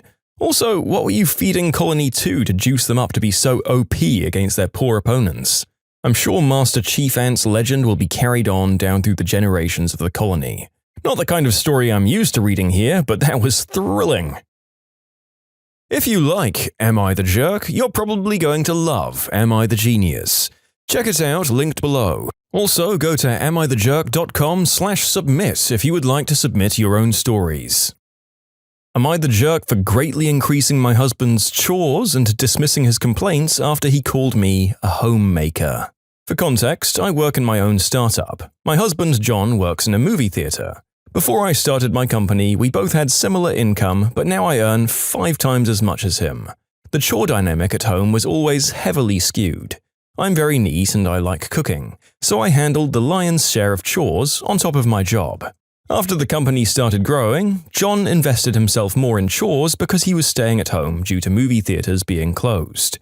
His workplace reopened a few months ago, and he immediately stopped doing anything in the household. I've been lenient and doing more than my share, since he comes home every day exhausted and complaining. After work, he does nothing but leisure, totally overlooking the fact that I manage the household on top of running my company. I'm kind of a doormat sometimes, so I let it go because I want to be kind to John. Last weekend, though, he crossed a line. I work 7 days a week, John has weekends off, and he was playing video games all day while I was working. And he came to ask me when lunch would be ready. I told him that I was very busy with work and could he cook for once. He declined and then complained that it was so much easier in his grandfather's time when the homemaker didn't do anything other than her duties. I exploded. We had the biggest screaming match in our lives with him calling himself the breadwinner of the household, repeatedly hiding behind the claim that he goes out to work as opposed to me working from home, which apparently means I'm a housewife. I steamrolled his claims by pointing out that I earn much more money than him, I work longer hours and still do all the chores. I told him to quit his job and dedicate all of his time to chores, since he is so enamored with the simpler times of homemakers and breadwinners. Even if he became unemployed, our financial situation wouldn't change. He acted appalled. Monday, I gave him a list of chores to do, about 2 to 3 hours of chores daily. He constantly complains and I just reply with, "Quit your job." I spent years doing all the chores on top of my job, but he whines at the prospect of doing just half that. Tuesday night, he told me he refused to do the chores and I couldn't force him. I shouted him down into submission, telling him that I spent our entire common life picking up the ball that he keeps dropping, and that his choice to work an unskilled job for pocket change doesn't preclude him from helping me, the breadwinner, keep this household in shape. Yesterday, I locked his PS5 in our safe and changed the combination. Now, none of this would normally be in my nature. I'm usually polite and soft-spoken, and I feel like a massive jerk when I see him looking like a sad puppy and whining that he's tired. But I just snapped. I feel like I don't have a choice. If I let John do nothing and consider himself the breadwinner who deserved to come home to a clean house and warm meal through no effort from him, I'd lock myself into a life of servitude. I've come to the conclusion that I was right to stand up for myself when John repeatedly belittled my work and achievements. And I think we all agree that his attitude reeked of machismo. A lot of very kind people have told me I'm not the jerk, thank you for that, but I'm now convinced I was a bit of a jerk as well. For years I felt like our relationship was somewhat unequal, but I was choosing to overlook the flaws because of a myriad of reasons.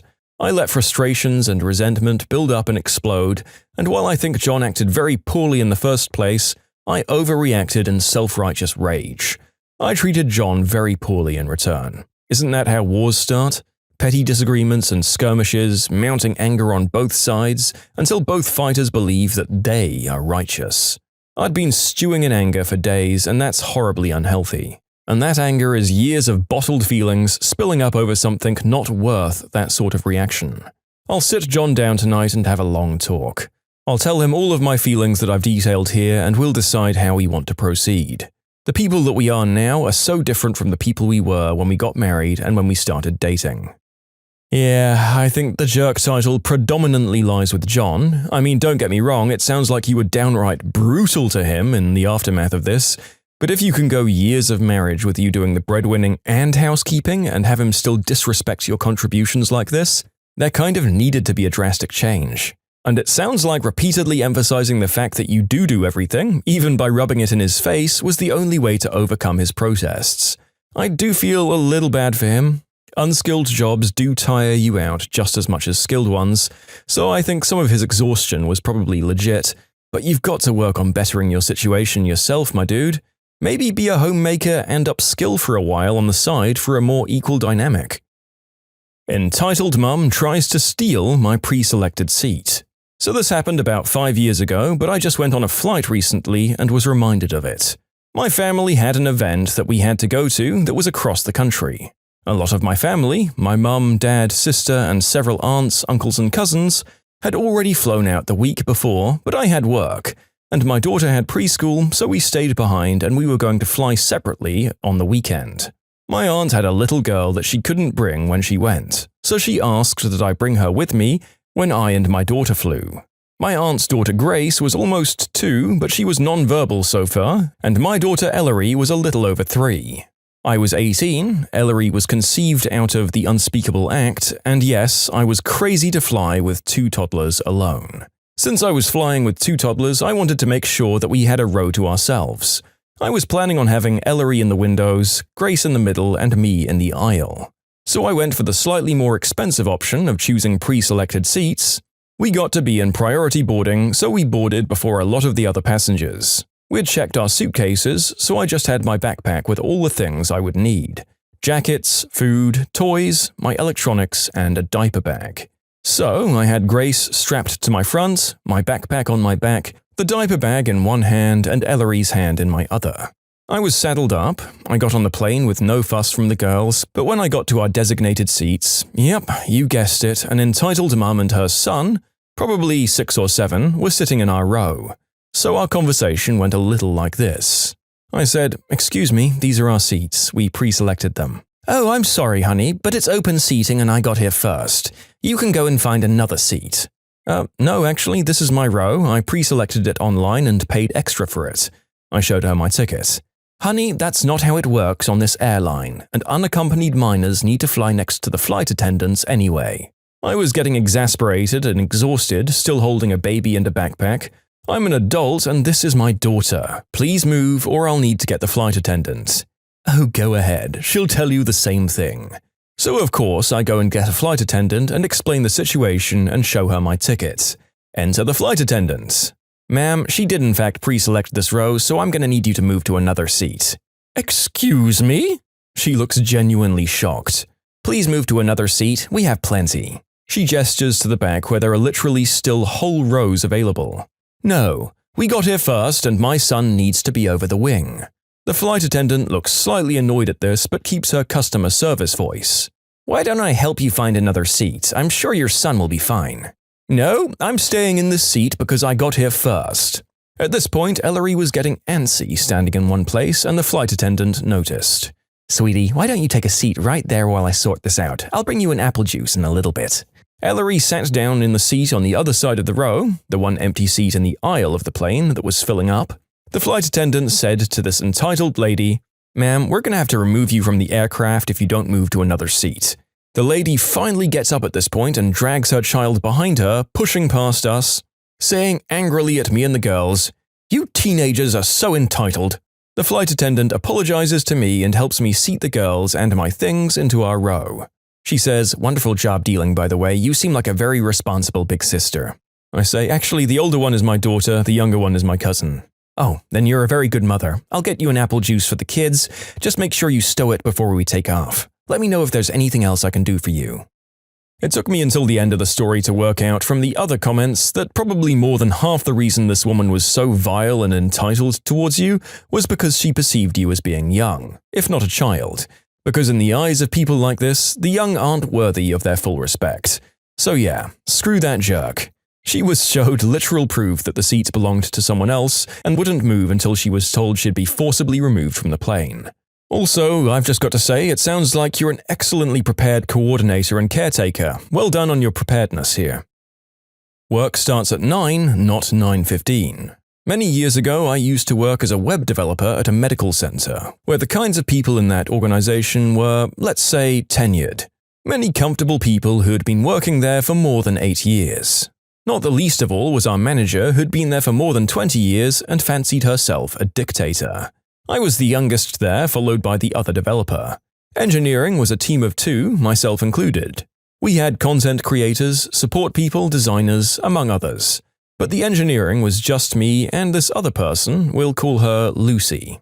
Lucy and I would show up around the same time every day between 9 and 9:30. No big deal, we thought, since we typically ate quick lunches at our desks and stayed long after 5 to actually get some focus time in and get stuff done. Our manager typically showed up early around 7:30 or 8 and would leave the office at 3:30 or 4 to, quote, skip traffic.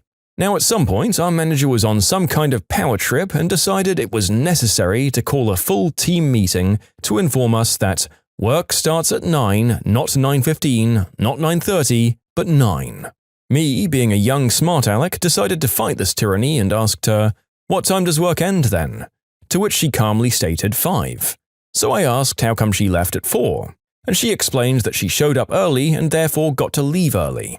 I was on autopilot because the next thing I said was, "But I thought work starts at 9, so how come you show up early?" She explained that she's made special arrangements with the higher-ups and therefore she's exempt from that rule. So Lucy and I dropped it, but we decided to show up at exactly 9 every day, take a full hour lunch and leave exactly at 5. Meetings all day and work due tomorrow? Oh, sorry, but work ends at 5. Working on an issue where stopping halfway means it would take longer to pick it up tomorrow? Sorry, but work ends at 5. After about a month of this, our backlog is piling up and our clients are complaining, and my manager is fuming at our reduced output. She sits us down and asks us why this is happening. We calmly explain that with meetings, an hour lunch, and work starting at 9 and ending at 5, there's just not enough time in the day to get stuff done. She dropped the policy the next day and instead issued a core hours policy of 10 till 3, where everyone was expected to be in the office during those hours. Yep, fixed times are better suited for service-related jobs where you have to be physically present for customer interactions at certain times of the day. But most other jobs are different, and at least the Western world is slowly coming around to that fact.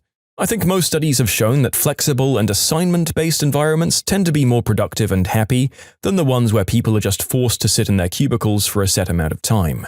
I don't think that I'll call your boss a complete jerk because she seemed to learn the correct lesson and implement a policy that fixed things rather than just punishing you for her policy. I often criticize others for not making these charges until it's hurting the company, but in this case it didn't seem like anyone even tried to point out the shortcomings to her policy before they started complying so maliciously. Slightly annoying manager, but it all worked out in the end. My dad cheated on my mum before she died, married his mistress, and said my mum was a waste of time. My mum died of a brain aneurysm 2 years ago. She was 39 at the time. She and my dad, Ben, 42, were no longer together before she died because Dad had an affair with his work colleague, Amanda, 37. They were getting a divorce, but my mum died before it was finalized. I was 18 when my mum died, and to be honest, I resented my dad because of the heartache he caused to my mother, and I blamed him for her death. After Mum's funeral, I refused to talk to him until recently he contacted me and we started to reconnect. He and Amanda are still together and I've started to accept their relationship because I saw how happy my dad was with her. Last month, Dad informed me that he and Amanda had gotten engaged and he wanted to let me know first before he shares the news to everyone. I told him I'm happy for them. Last week, they had an engagement party where they invited some of our relatives and friends. During the toast, Dad said something like, "I just can't wait to marry the perfect woman. I thank God for giving me the love of my life after all those years I wasted with someone else." I walked out of the room after hearing what my father said. He basically considered his marriage to my late mother a waste of time. It broke my heart and I wanted to leave right away. But my dad's friend, my godfather, and Amanda followed me. Amanda said that my dad wants me to give a message, but I told her I can't do that and I need to go as I feel sick. My godfather tried to convince me to stay and say a few words, but eventually I got tired of just holding in my anger and I said, "I have no good words to say about my cheating father and his mistress. I need to go." Amanda got angry with me and called me a massive butthole and said I need to get over the past. I didn't even say anything, I just left them behind. I was with my boyfriend who picked me up when my dad called and he was furious with me. Apparently what I said made Amanda cry and he's now demanding an apology. He's also accused me of ruining his engagement party. I told him I could have made a scene, but I didn't, and there's no way I'm apologizing for stating facts. Am I the jerk? Did I overreact and ruin their party? My boyfriend said he understands how I feel, but my grandparents, Dad's side, are disappointed with me for overreacting and calling Amanda a mistress. How does your dad not understand why you would react that way when he talked about your mother and by extension you in that way? Because he indirectly called you a waste of his time as well. How else were you meant to react? I might have felt bad for you calling Amanda that word, but she was apparently just as inconsiderate about your feelings on the matter as he was. Telling a 20-year-old to get over the still fairly recent death of their mother and the scorn shown to her by the man who was cheating on that mother is just so callous. I'd say you exhibited remarkable forgiveness and an open heart leading up to that point, so it feels, if nothing else, absurdly insensitive to just rip the band-aid off and pour a whole bunch of personal insult onto the wound at the same time. I wonder if anyone else at the party was mortified by your dad's choice of words. You'd think that if any of them had been friends with your mum, then there would have been at least some ill will towards him.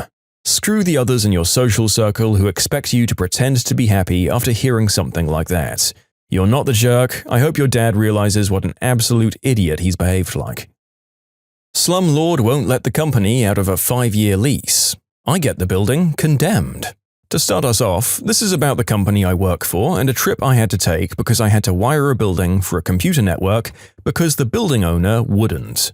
As a bit of backstory, our company was moving a remote site to a new building. As the IT guy for the company, I was asked to look at the new building and get network ports marked out.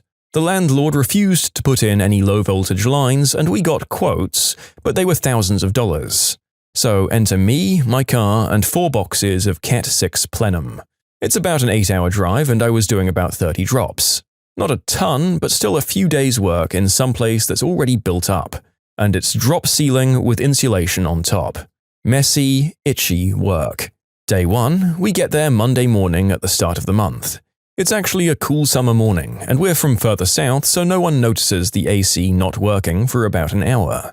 Slowly, the building begins heating up. It gets to 80 by noon, 85 at 3 p.m. The rooms with floor-to-ceiling windows are greenhouses. It's completely miserable. We've been told by the workers still on site that the leasing company was told there was no AC in our building 3 weeks ago. The other thing is that there are still workers on site. The building isn't even completed. So much for being ready for a handover on day 1. On day 2, we were getting agitated. It's 80 degrees in the morning when we first walk in. It's sweltering. The other guy that came up with me is the facilities manager.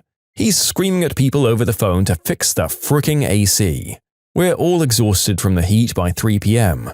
I found a 4-foot hole in the ducting when I opened the ceiling tile. The AC was blowing, but there was no cold air. We are told the compressor is broken. Day 3 is more of the same, miserable in the morning. I'm finally getting the last lines punched in on the patch panel. The AC guys arrive at about 10 a.m.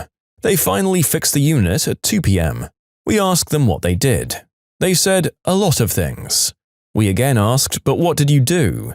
And the reply was, we can't tell the tenants. That's a massive red flag alert. We contacted our realtor and she said she'd look into what was done. She sends an email later that night that says they changed the refrigerant from R22 to R410A. I tell the facilities guy, no way, dude. That's like putting gas in a diesel motor. They'd have to change out the entire system. They didn't do that in 4 hours. They basically duct taped and WD-40'd that thing back together, and it'll run poorly for a month or so, then give out, and we'd be stuck having to pay for a replacement. Day 4, still no running water to some areas, still some workers on site, and the AC can't keep up with the noonday sun, and it still hits around 80 by the end of the day. And that's with the AC running continuously. We're packing up all the stuff we moved in and preemptively moving out. I noticed all the fire sprinklers look like they've moved and the metal protection around the drop tile has fallen to the floor. The sprinklers are no longer protruding from the tiles in places, and in others, they're quite a bit lower than they were. Yep, looks like the AC idiots stood on the fire sprinklers to fix their lousy ductwork. We're looking for a friendly way out. We contact the landlord and say, you haven't delivered a finished building. We're moving out. The lease is broken. The landlord has a 36-page lease. The landlord won't let us out of the lease because it's 5 years. This is not starting off well. We get in contact with the corporate lawyer and the realtor, and they both agree we're kind of screwed. We're desperate for any way out. I start looking at the fire system. I used to run all kinds of low-voltage lines, fire, security, among other things. There's no fire panel in our portion of the building. No smoke detectors are hooked up to anything. That's some more red flags. One of our employees that was moving the heavy gear says, "Oh yeah, I meant to mention, I never saw any building permits anywhere." Ding ding ding. They did this build-out, including demolition, running new plumbing and power lines and destroying the fire system, without a city permit. Cue the call to city inspector's office. Day 5, I wasn't here for this part, but the facilities manager told me this. The city inspector pulled the permits for the building. There weren't any. He finds multiple violations of city code, red-tagged our area and removed the certificate for occupancy. When I told him to check the fire system like you said, he just goes, "Oh, no, I have to make a call," and he calls the fire marshal. 3 days later, fire marshals arrive on scene. They find no active alarm system in our portion of the building. Red tag. Find the sprinkler riser for the entire building in our area. No water pressure. He condemned the entire building. We were told later that one of the people who owned the property also worked for the property management company. My thoughts are he was getting licensed contractors out to his place on the side and told them he'd give them contracts to their entire portfolio if they did him a favor. I could be wrong, but this is some scummy level 9000 stuff. Basically, they wouldn't let us out of the building because we'd signed a lease, even though they never delivered a building in any semblance of working order. We called the building inspector, got him smoked, who then called the fire marshal, who condemned the entire building. They're still trying to fight us over it, but we're pushing for them not only refunding our deposit and the rent, which they've already done, but for all the time spent moving gear in and out and all the wiring. Our lawyer says they won't have a leg to stand on, and he's happy for them to pay his fees as well. Wow. I know that these kind of scumbags are usually super prevalent in living space tenants versus landlord stories, but you have to be a special kind of stupid to try and get away with this sort of crap against medium to large companies. Those guys have the resources and lawyers to come after you and not just get out of their contracts, but make you pay everything back with a vengeance for wasting their time. Landlords and lawyers, two groups I don't particularly love, but cases that can be fun to watch when the more awful of the two parties gets destroyed in the smackdown. I can imagine that in a case like this, where the opponent was just so blatantly in the wrong, the lawyer would have had $ for eyes and gold bars for teeth on his grinning mug. A fun point about what was likely the final nail in the coffin: my friends in the US have told me that fire marshals have the power to actually kill buildings and companies stone dead if their rules aren't obeyed. They nearly shut down a Microsoft office for not having parking buildings up to code, until that same company shelled out millions to get them fire engines that could enter said parking building. My point is, if these particular officials can grab a mega company like that by the twig and berries, you can be sure that this landlord didn't stand a chance. If you like Am I the Jerk, you're probably going to love Am I the Genius. Check it out, linked below. Also, go to amithejerk.com/submit if you would like to submit your own stories. A magnet will not stick to vaccine injection holes. Today, I, a 22-year-old woman, had my COVID-19 vaccine. When my mum got home, she took a magnet and tried to stick it to my vaccine arm without asking. When I asked, "What are you doing?" she said, "Just checking." Last night I was told it would have given me shingles, I would have heavy periods, I would be depressed to the point where I'd try and self-delete, and that I'm damaging a temple of God in my body. The Bible says you shouldn't have them, as it changed your DNA. This evening I've been told if I have any symptoms after, then they were right. I have asthma, meaning I have a cough, which has always been the case. So I've now been told that I have COVID and I'm going to hurt them and other people. I am why it's still spreading. I'm not allowed to talk about the vaccine as it will annoy my mum's husband, whilst he walks around saying vaccinated people are brain damaged and all going to hell for having them. When I do talk about it, I'm told I shouldn't try to change their minds as they don't try to change mine. My mother has since argued how she's raised me to be better, and betraying what she believes and wants is a sign I don't appreciate my upbringing and I'm disrespecting her. My mum is an amazing woman and she's treated me so well and been the best mum I could ask for. Just a little crazy on the side, and that makes life interesting. Do you think she's the jerk, though? You know, the narrator in his time on the planet has actually read through Ye Olde Good Book more than once. And I can tell you that if there's any part of that particular religious text detailing how vaccines change your DNA, I must have missed them on every read-through. Could it possibly be that there's no such section? Come on, people, at least read the text that you're using as a life guideline. I'm not against religion, but you have to actually ponder and do more active thinking in your personal faith, rather than just listening to crazy preachers. You're quite defensive about your mum, and I'm sure she thinks that she means well, but I wouldn't blame you for keeping a lot of stuff from her if she's going to react like this to normal healthcare and social practices. No, I'm not going to risk my job because you want an obscene amount of cereal. I work at a supermarket, and one of our regular customers is a woman who comes in with just her 2 kids and buys an absolutely obscene amount of cereal whenever it's on sale. Now, when I say an obscene amount, I don't mean 10 to 20 boxes at a time. No, she's not here for math word problem level amounts of cereal. She comes in and buys anywhere from 50 to 300 boxes at a time. Her and her kids usually come to the backroom door with 3 shopping carts and ask for 9 to 15 cases of cereal, depending on how much we have left in stock. She's been denied service a few times, like the time she tried to buy an entire pallet of cereal, 5 boxes per transaction, the day before Thanksgiving. Management cut her off after 18 transactions, totaling 90 boxes, because her order was holding up the lines for 3 out of our 7 operational registers. 3 of the other ones were broken at the time. The stock department manager absolutely despises this and has told the woman on multiple occasions that if she's going to purchase more than 3 cases of cereal, she has to call a few days before she comes in so he can order extra cereal, but she always claims that she won't know what she'll need until she comes, and she refuses to follow his instructions. This happened to me on a Sunday when I was the only person working in my department. I'd just finished emptying the baler when Cereal Lady poked her head into the storage room. "Hey, could you get me some cereal?" she asked. I scanned our sale pallets and she said, "It's on the 2nd level of the scaffolding." The scaffolding she was talking about is the same kind of scaffolding you'd see at a wholesale club like Costco, Sam's Club, or BJ's Wholesale. So I told her, "Unfortunately, I can't get that down for you. I'm not authorized to use the equipment needed to get that down." She then asked, "Is there anyone who can get that down for me?" And I responded, "Unfortunately, I'm the only one at the moment. The full-timer who normally works alongside me on Sundays has the day off." She sighed and asked, "Could you just do it for me this one time?" And I responded with, "No, I'm not authorized to use the machine needed to get that down." And she said, "Seriously? You can't just do it this one time?" And I told her, "No, I can't do it this one time. I'm not allowed to use the machinery, nor do I know how to use it. If I get caught using that equipment, I won't only lose my job, but I could potentially face legal trouble and steep fines should I damage something or injure myself."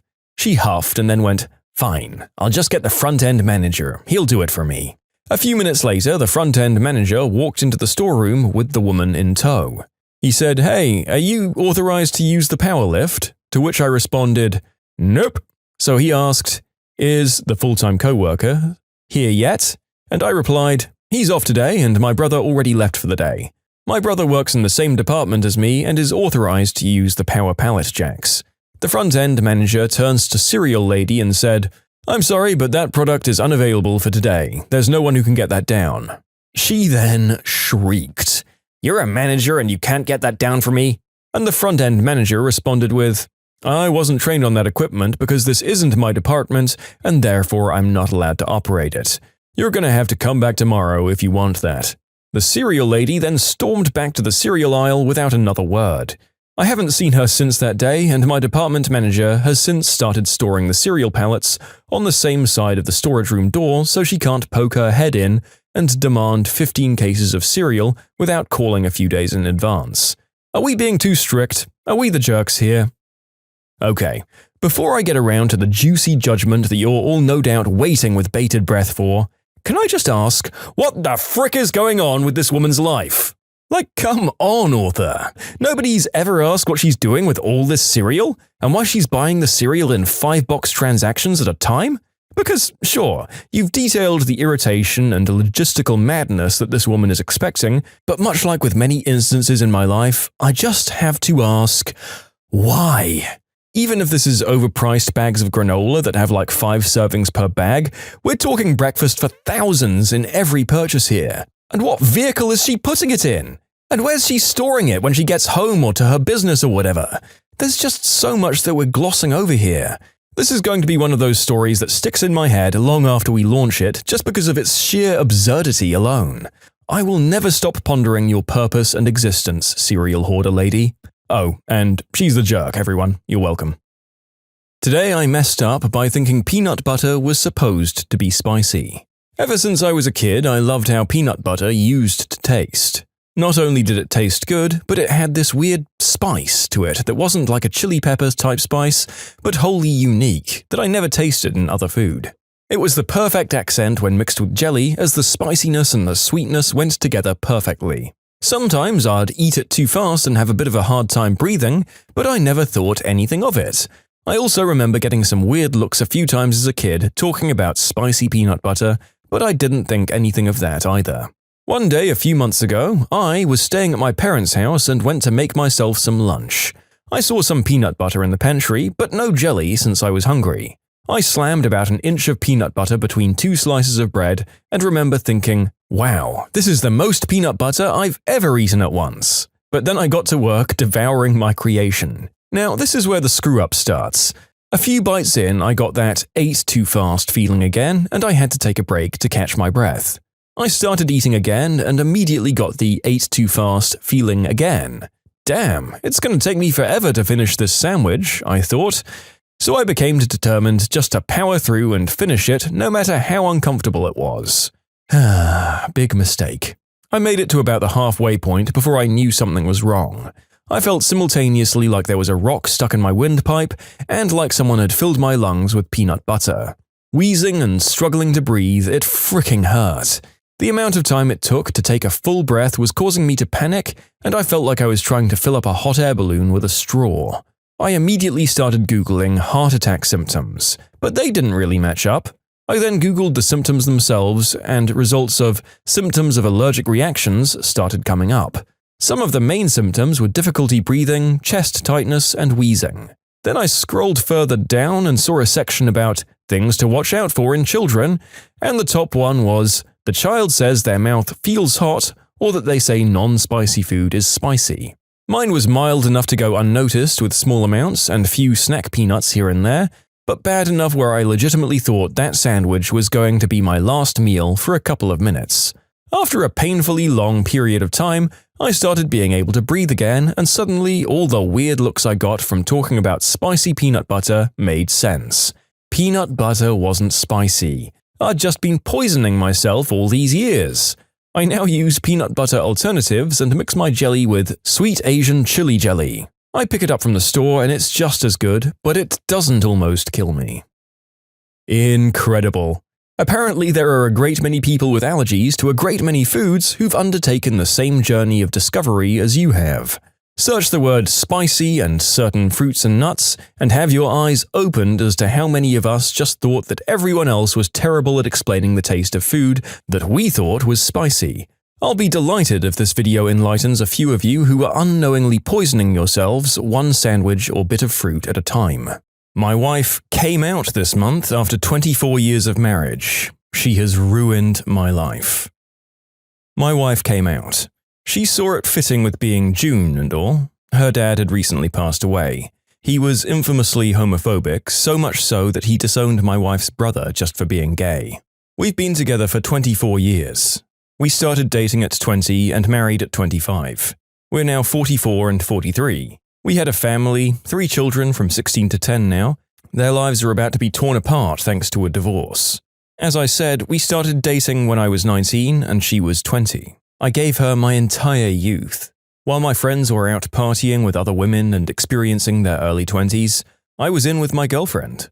While my friends had finally made it out of college and started working and living alone with expendable income, I was married.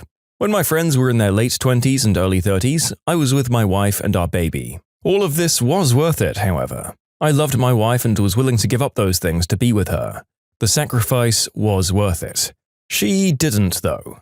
What I thought was 2 decades of bliss was agony for her. Forcing herself to be okay with being in bed with me, We only made love once or twice every few weeks. I drove myself crazy trying to figure out what I was doing wrong. It's just that she didn't want me. I'm mad. I'm furious with her and hateful toward her. I get it. She was so far into this lie that it was difficult to find a way out. However, she still lied. She lied to me for nearly a quarter of a century. I built my life with someone who I thought wanted to be with me on a lie she had fed me. I gave over half of my entire life so far. I gave her my everything and she didn't even want it. And now she expects me to understand. She wants for me to be supportive and to not see her as a villain in this. And I can't. What she did was villainous. What she's done is worse than cheating. This is heartbreaking and I can't help but hate her. But I can't. I have to keep a unified, loving front for my kids, so they can still view their mother with love and not as the villain she's been to me. I just hate this and I hate her. Wow. This is brutal. And I can't blame you for being just generally angry about the situation. As you say, it feels like you've lost a lot of your younger years devoting yourself to this person, and I'm sure that the confusion you felt about the lack of intimacy must just be infuriating in retrospect. It's okay to be angry about this, but what I will say is that there's a lot we don't know about your wife's situation from your description alone. If her dad was as homophobic as you say, it might be that she repressed or was in denial about certain parts of herself, or just living in fear, and I'm sure that she didn't do this to hurt you. I'm not really qualified to say more there. I'm a YouTube commenter. I don't think either of you are jerks for feeling or doing what you're doing, and that there are therapists who specialize in this exact situation, as it's common enough due to homosexuality being less villainized these days. I hope you two can work something out for your kids, and that you, the author, can love again. Happy 4th of July to you too, you selfish witch. My husband's entitled mother is absolutely notorious for doing these things in this order. First, constantly criticizing and guilt-tripping us about not visiting enough. Then, asking us to appear at her house on a certain day. The next step is that we call and text that day before leaving our house to confirm arrangements, and she'll say yes. We then drive the hour to her house. We arrive, she's not there, yes, at the appointed time that she'd confirmed that morning, and then we're expected to wait for her to get home. Sometimes it's 4 or 5 hours, sometimes she never comes back at all. During this interlude in passive-aggressive hell, sometimes she responds to us on her cell phone. Often she doesn't, and my husband wastes half his day off waiting in her empty house. Sometimes she eventually comes back, and sometimes she doesn't. After experiencing this a few times with my dear husband, I now give her 20 minutes and then we leave. Several hours later, when she finally comes home and doesn't see us patiently waiting, she'll start angrily texting about, "Why weren't you there?" and "Why didn't you call me?" We were there, we did call her. The next stage is her sending passive-aggressive texts for the next 4 to 10 days, absolutely infuriated that we didn't spend all day waiting for her. There is a variation of this where she says she's coming to my house. It's usually her idea because, duh, I know she's about as reliable as a dead cat. In that version, we clear one of my dear husband's days off for her. We miss out on other things we'd rather do. We cook food to feed her dinner. We clean the house and stress all day instead of relaxing, and then she either doesn't show up at all or cancels just before she was supposed to arrive, or sends a string of texts and calls, a lot of texts and calls, about how her life is hard and she's busy doing things and, okay, she guesses she's not coming. She does this on my son's and dear husband's birthdays, she does it at the holidays, she does it on summer weekends where we all could have been doing something, anything else. So, okay. I guess I'm partly to blame for what happened yesterday, which was 4th of July. Because I know what she's like, and in all the busyness of the weekend of the 4th, we made it to fireworks, a barbecue, and 2 different birthday parties in 2 days. Apparently, I forgot to have a backup plan in case Grandma bailed on our plans. More fool me, I guess. To fit her into our crammed weekend, we cut out some much-needed quiet family time and naps at our house before we went to the fireworks at 10. We'd been planning this with her all week. My dear husband texted to confirm before leaving our house an hour away. She said yes. We arrive and guess what? The witch isn't there. She decided to go out on her boat instead. It was more than 90 degrees. It was 6 p.m. and we had 4 hours to kill before fireworks. We couldn't just wait in the heat, and I was not going to wait all day at her house with my son, who's being blown off by his grandma yet again and who didn't get a 4th of July at all last year because of COVID. We don't have enough gas or gas money to drive home, or to sleep until fireworks time and drive back. So, I took him swimming. I had to buy shorts for both of us to swim in because we had nice new clothes for Grandma's, quote, dinner she was supposedly having us over for. Thank God Walmart is cheap. It was too hot not to swim. So we're splashing around and actually having a great time, and about 3 hours later the frantic texts and calls begin. She's furious because, "Why didn't you call me?" and "Why didn't you answer my texts?" and "Are you coming over to eat or not?" So I made dear husband turn his phone off and we ate McDonald's for dinner and went to a completely different spot to watch fireworks than we usually do. It was on the river and the sunset over the water was absolutely beautiful. And we had tons of fun giving each other silly internet quizzes. Great memories for my son, and that's what really matters. Not his super selfish grandma. I later told my hubby I'm pretty sure she's a narcissist. Read him some articles about narcissism, he's considering therapy, and we'll work to set boundaries. Okay, update a few days later. I wrote mother-in-law a 6-page nuclear bomb of a text, calling her a self-centered, idiotic mother-fricking C-word. She and I are done forever, and it feels amazing. Yeah, I'm sure that it was incredibly vindicating to finally say screw her and stop bending over to accommodate her. And yeah, it does sound like textbook narcissism. If she's willing to put in the work to rebuild her relationship with her family, there is treatment to be had. But I think there's a lot of work ahead to be done there, and that's if our author and her husband actually want to have any more contact. It's entirely possible that they just decide to put their and their children's happiness ahead of this woman who they've tried so long to go out of their way to please. Something about her behavior does seem kind of pathological, so part of me does feel bad for her, as she could well end up very lonely if she continues this way. But it's up to her to take the first step to changing that and apologizing. Racist mum tries to blag first-class upgrade because black people were sitting opposite them in standard. A few years ago, we were traveling back from a football game, sitting in first class. The ticket inspector came along, checked our tickets, and moved on to this entitled mother and spawn sitting behind us. The conversation went as follows. The ticket inspector asked, "Are you looking to upgrade today, Mum?" "No. Why?" "These tickets are for standard class. You'll need to go pay to upgrade if you want to sit here." "I'm not paying to sit anywhere when I've already paid for tickets." "Oh, then you'll have to go sit in the standard seats that you've booked then." "We can't sit there because," insert racial slur, "came and sat opposite us, so we had to move." "Mom, please don't use language like that. Either pay the upgrade or return to your seats." She then tried a diversionary tactic and pointed at us. "What about them? How come they're allowed to sit here?" "Well, they have first-class tickets, Mom." "But look at them. They're drinking beer. They should be put in no class so that me and my kid can sit here in peace." "Alright, Mom, for the last time, you either pay for the upgrade, return to your seat, or I'll have you removed from the train. Now, what's it going to be?" "I'm not going to sit near those people." "Alright, fine. Have it your way."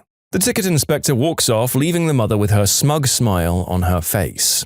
For all of 12 minutes, when the train pulled into the next station, and 3 cops got on the train and forcibly removed her.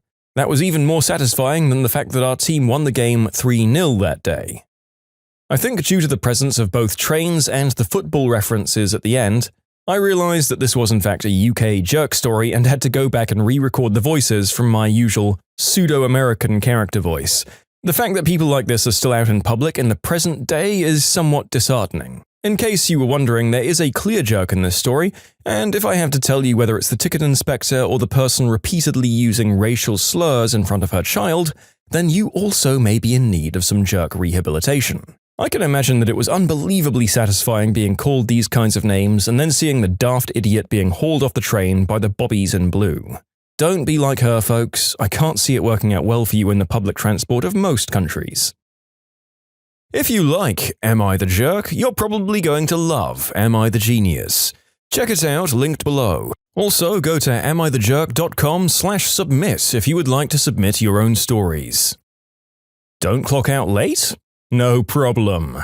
I worked for a hotel chain restaurant as a busboy and had lots of other little side jobs besides working the floor, mostly helping to move stock off pallets and stuff like that. Sometimes I'd clock out a little late if shipments came in later or if it was a busy day and large shipments always guaranteed another hour on the clock. We got a new lady who looked at my time card during her first fortnight as a manager. She was real aggressive with me, asking why I clocked out so late, like, "So what's up? You're playing video games on the clock for an hour? You just hanging out and getting paid?" The rec room did have video games. I explained that I was unloading pallets, and she said, "You're a busboy, that's not your job. You clock out at 9. We have a payroll to make and we can't do it with people working extra hours because they didn't work hard enough during their shift." Okay, fine. Finally, about a month later, it was summertime and we got this really late delivery of a bunch of dairy items. The head chef received it all and then had me start unloading it. This was at 8:45 p.m. I told him, "Chef, just to be clear, Miss Weatherby said that I have to clock out at 9. And he said, "Well, I need this thing unloaded." "Okay, but I've got 15 minutes and then I get in trouble if I'm not clocked out." Do your best. 8:46 p.m., go and get the dolly. The dolly was taken by the banquet people, so I found it finally and started moving stuff. At 8:53, got the first load on the dolly. 8:58, I unloaded and went back to the pallet. At 8:59, I stopped what I was doing, left it all there, walked directly to the punch card machine, and at 9 p.m. on the dot, I punched out. The next day, I got a call from the hotel's general manager asking me why I left all the dairy on the pavement. It was left out overnight and hundreds of dollars worth of stock was spoiled. I said, "Yeah, I had to clock out at 9 p.m. The general manager asked, "Did you think it was a good idea to leave the milk outside?" No, I didn't think that." "Then help me understand why you didn't put everything away." "Oh, Miss Weatherby was very specific. I was told not to clock out late to unload pallets. She said that's not my job." "Did it occur to you that the chef needed to know this?" I told him I needed to clock out at 9 p.m. "We've lost hundreds of dollars and wasted all this food. I would like to go back to the way it was, instead of having to clock out right at 9 p.m. on my evening shifts." "Don't do this again. Clock out when the job's done." The outcome was that nobody ever mentioned it, and from then on I clocked out when I needed to. Not a real juicy outcome, but it was still nice to have it happen. Yeah, I won't lie. There's a distinct lack of justice in the form of a visible punishment of your supervisor here that's leaving me wanting a bit. There is the possibility that your management is just ultra-professional and did all of that inside closed doors, but come on, people. Think of our channel. You need to all interact with as much public shame and punishment as possible for the good people of YouTube. Yeah, your manager was at the very least kind of dumb and at worst a blockheaded jerk. I'm a little surprised that your chef didn't realize what had happened and at least tell someone else to move it, even if they couldn't do it themselves. As usual, someone tries to change the way things are done to save a pittance on wages or expenses, and ultimately ends up costing the company a whole bunch more money. Well done, Miss Weatherby. This is a reminder that you approved this policy and agreed to abide by it. I work in a combined IT and AV department for a somewhat large organization, so if there are any events going on, we're responsible for setting it up, which usually involves setting up sound systems, projectors and cameras, and ensuring that when someone plugs in their laptop, it functions as expected. For years, we've got a lot of last-minute requests. Some of them were literally along the lines of, "We're having a gathering tomorrow with 300 people. We need audio and projectors set up for 9 a.m. tomorrow and for you to advance the slides for us. Plus, this video in my PowerPoint presentation doesn't work. Can you fix it? We know you leave work in half an hour, but can you set it up? We knew about this for weeks, but nobody thought to tell you." One day, we complained to our manager, who agreed that it was bullcrap and asked us to draft a policy that he could take to upper management and get them to sign off on. We did, and it was very straightforward. You need to give at least 5 business days notice for events, presentations and media must be finalized and playable without internet access, which is one less thing to go wrong, and you're responsible for advancing the slides because we're there to fix computer issues, not read your script and press buttons. Our manager took it to upper management, who agreed that it was all a good idea, and they signed off on it, and it was distributed to all staff. We had some people slip up, but they were held accountable and promised not to do it again. One day, someone from upper management emailed us. Let's call him Bill. Bill was holding an event for 600 people with a guest speaker, who had to be booked weeks in advance. The guest would need their laptop connected to the internet because they had YouTube videos. They also needed the projector set up and wireless microphones set up because they'd hand mics around for people to participate. The speaker was due to speak Monday morning and it was Thursday lunchtime. Plenty of time to set it up, but less than the 5 business days' notice. Plus, we were double booked by someone who had followed the rules, so we said no, even though he was upper management. So Bill was not happy. He demanded to know why we were refusing to set things up when there was at least 12 working hours between now and the event, and all that was required was to power on the projector, turn on the mixer, and turn on the microphones and then set up the person's laptop when they arrived on Monday. Our manager heard his complaints and sent him an email. Dear Bill, my team have said no to setting up this event and I support their decision. Attached is the policy on event support. This is a reminder that you approved this policy and agreed to abide by it. Attached are general instructions on how to set things up yourself. Best of luck. Bill managed to run the event without us, but he had to do a lot of running around and had a bunch of technical issues that interrupted the event. But at least he learned that if you sign off on the rules, you need to abide by the rules, because he hasn't slipped up since. Holy crap, a manager actually sticking up for their employees and shielding them from extra work caused by incompetent higher-ups. I don't think that there are any extreme jerks here because even Bill accepted things, once the reasons why were made clear and he didn't go burning down that policy in the aftermath. He even learned. Look at you go, Bill, we're all so proud of you. I hope that the manager in question didn't end up with a target on their back as a result of this. It sounds like the policy in question really bolstered the organization of the place to a point where it should have been for a while. If you know you're going to be holding an event in a few weeks, make sure you tell the people responsible for booking and running the equipment. It's not hard to see why that's a sensible policy. It's kind of a breath of fresh air to have a remotely capable working environment on the channel, isn't it? Today I messed up by eating the hottest peppers I could find while having no sense of taste or smell due to COVID. My mess up happened 3 days ago and I've just now recovered enough to relive it. I got COVID for the second time over the weekend, and by Monday I'd lost all sensation of taste and smell. At the peak of the pandemic, I'd joked with my brother-in-law about running a hot pepper gauntlet if I ever lost my sense of taste and smell from COVID, because I'd heard that you could handle spicy things due to this. Mind you, I've always loved spicy things, but habaneros are usually the hottest I can go.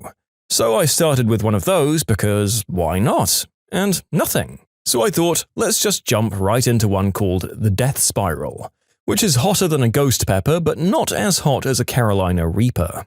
This is the moment where I think I can pinpoint where my screw-up happened. Nothing. No taste, no spice. So I immediately threw 2 Carolina Reaper peppers followed by about 10 to 15 pieces of habaneros and Death Spiral peppers. About halfway through, my body started to retaliate. I was sweating, I was numb, I felt like I was going to die, but the burn wasn't there. Until it was. It's hard to describe. Anyway, I suffered through the night with awful indigestion and I took antacids to try and calm it. It was miserable.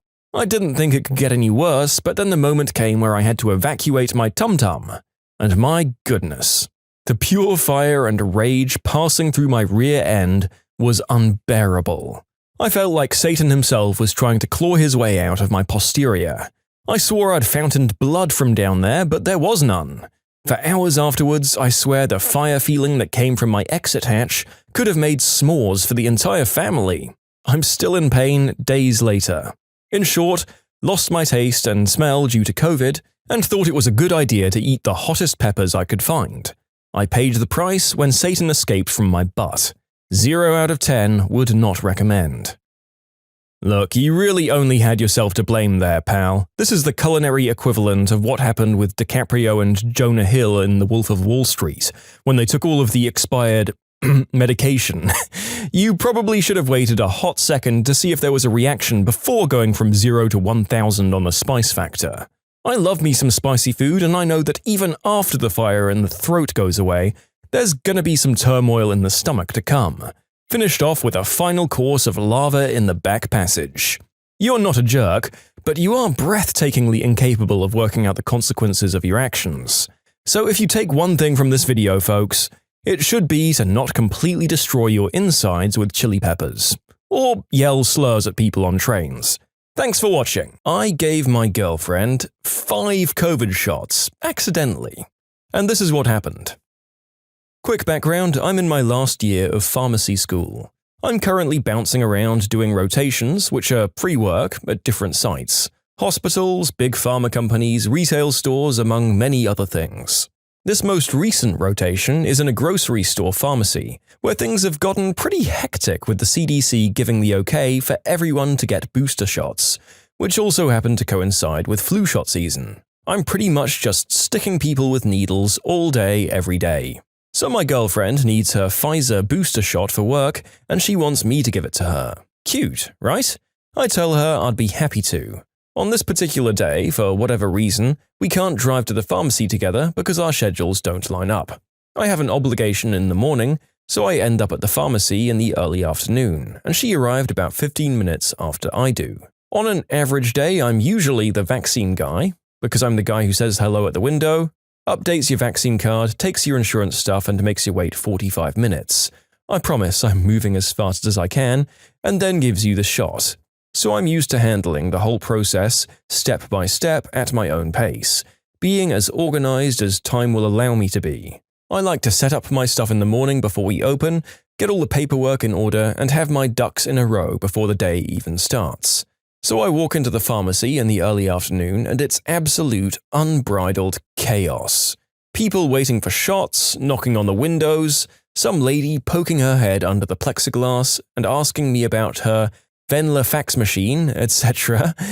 I'm already flustered as heck and off my game because I've had Cheryl waiting, who's getting her second Moderna shot, pneumonia shot, and shingles shot, and also has 3 other medications that need to be filled. And then we have Dave, who bought his 4 kids for flu shots, and also his great aunt who wants all 3 COVID shots at once, and has a bruise on her left arm, so she wants them in her butt. You get the point. The pharmacy is going to hell in a handbasket. 15 minutes later, my girlfriend walks in for her Pfizer booster. I'm very happy to see her, and I tell her that she can do some grocery shopping while she waits for me to get her paperwork together.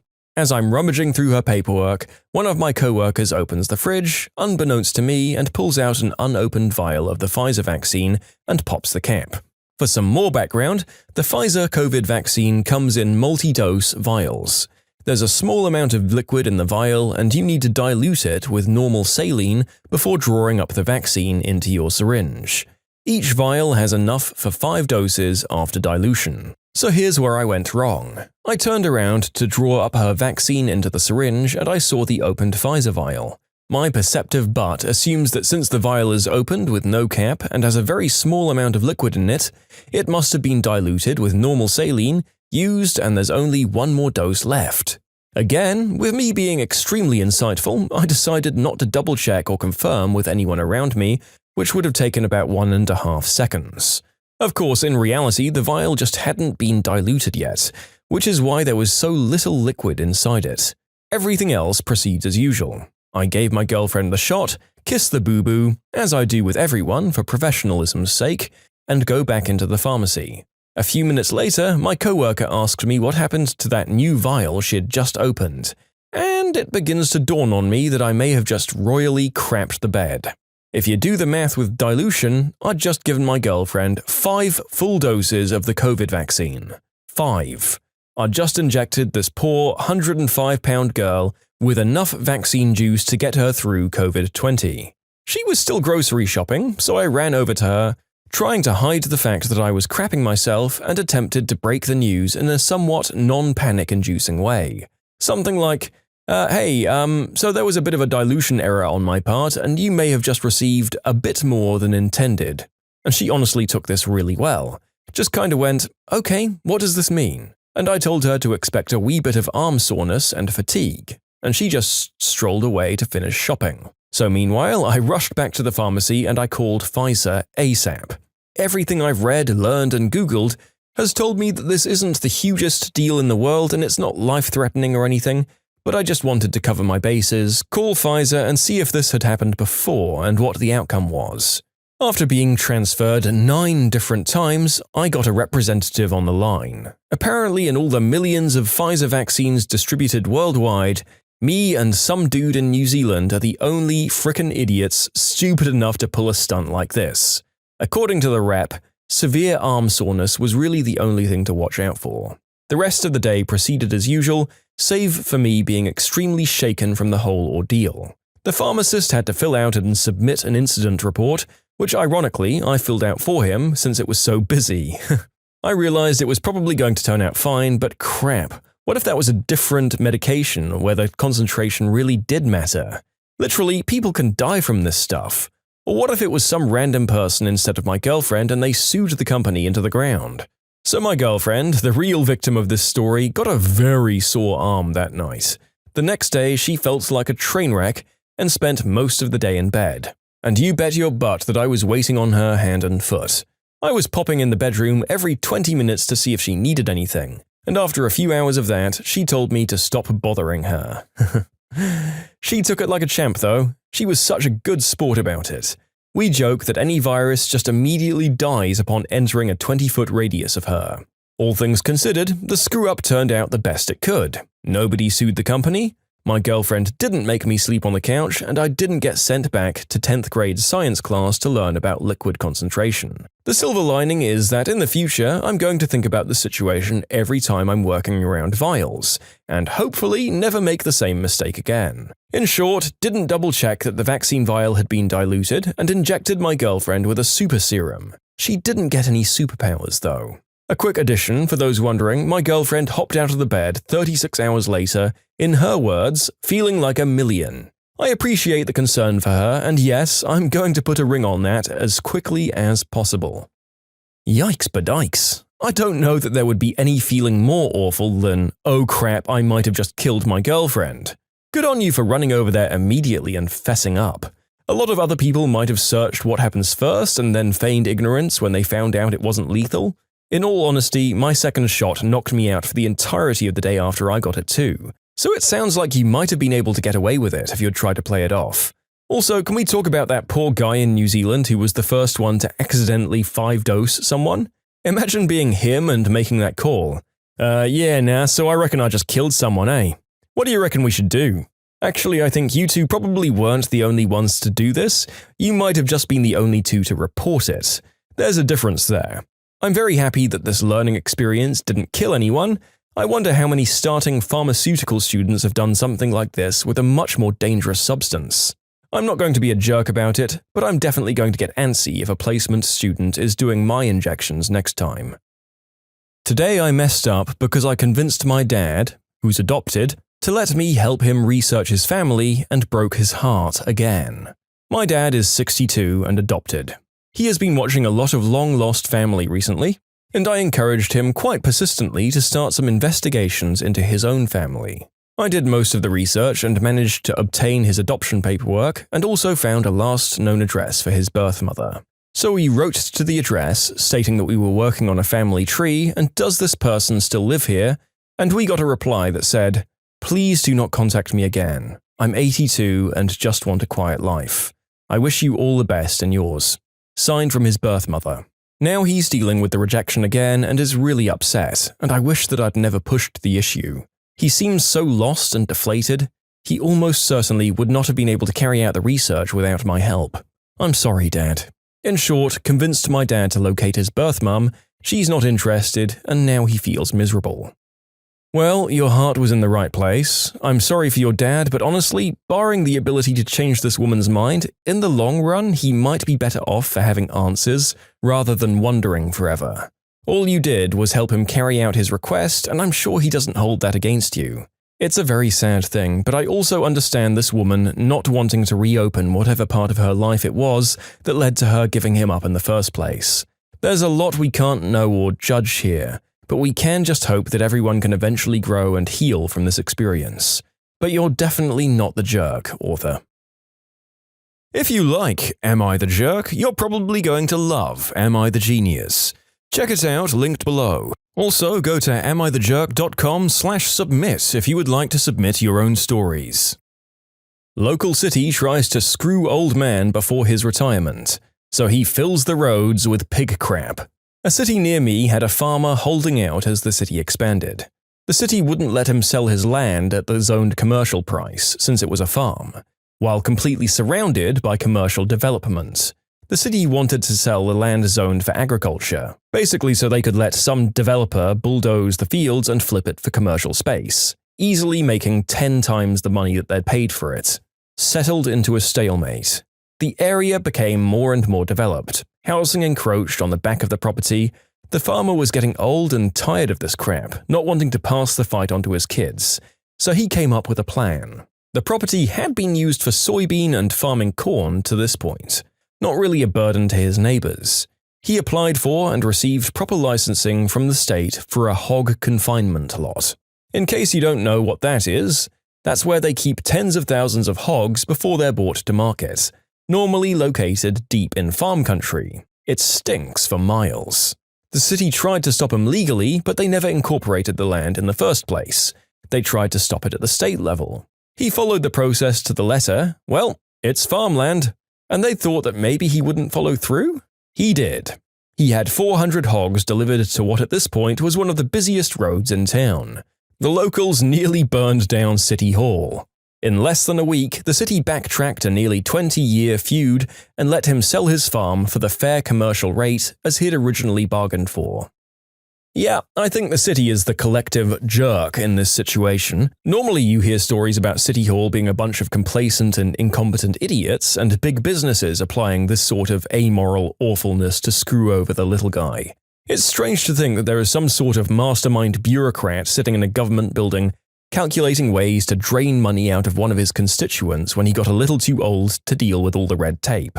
Most bureaucrats that I know, while they might be a little worn down and burned out, did at some point want the best for their area and have a spark of passion for their job when they started. It's a fantastic revenge from the guy, while technically working within the laws imposed on him. Good on ya. Now, what did you have to do to get rid of all those piggies? Am I the jerk for not accommodating my brother's vegan fiancé? Full disclosure, I do eat meat, eggs, and dairy. That being said, I'm lazy, and prepping and cooking meat takes more work than I'm willing to do a lot of the time. So I've built up a pretty okay repertoire of vegan and vegetarian meals. That's why I volunteered to cook last night for a small family dinner, even though I would normally never. I love my mum to bits, but if the first step isn't browning a pound of ground beef, she's a little bit lost on what to make. This is all a thing because my brother has recently gotten engaged to a vegan woman. None of us have really spent a lot of time with her due to pandemics and generally having our own lives. The time I have spent with her has been perfectly nice. I thought this would also be perfectly nice. So I did my best. I put together a Dijon vinaigrette salad, pasta tossed with roasted asparagus and cherry tomatoes, and because this is America where carb on carb doesn't have to just be a dream, some bread I fricking vetted to make sure it didn't have milk or eggs in it. She could eat every single thing I served. At least, I thought so. We sat down, plates were dished, and she had questions. Whatever, fair enough. I can imagine that she's been in situations where things seemed safe to eat, but surprise, surprise, there's honey in the salad dressing or something like that. Reassurances were made, I'd done my homework, but she has other complaints. You roasted the veggies in olive oil? There's olive oil in the salad dressing? The pasta isn't whole wheat? This is white bread? Yes. Vegan all of it, but not stripped down to as few calories as possible. And now she won't eat, just sat there and tore up one of the rolls into tiny pieces until the table was cleared. My brother texted me later that night about how messed up it was that she had to go hungry, and this is where I might be the jerk.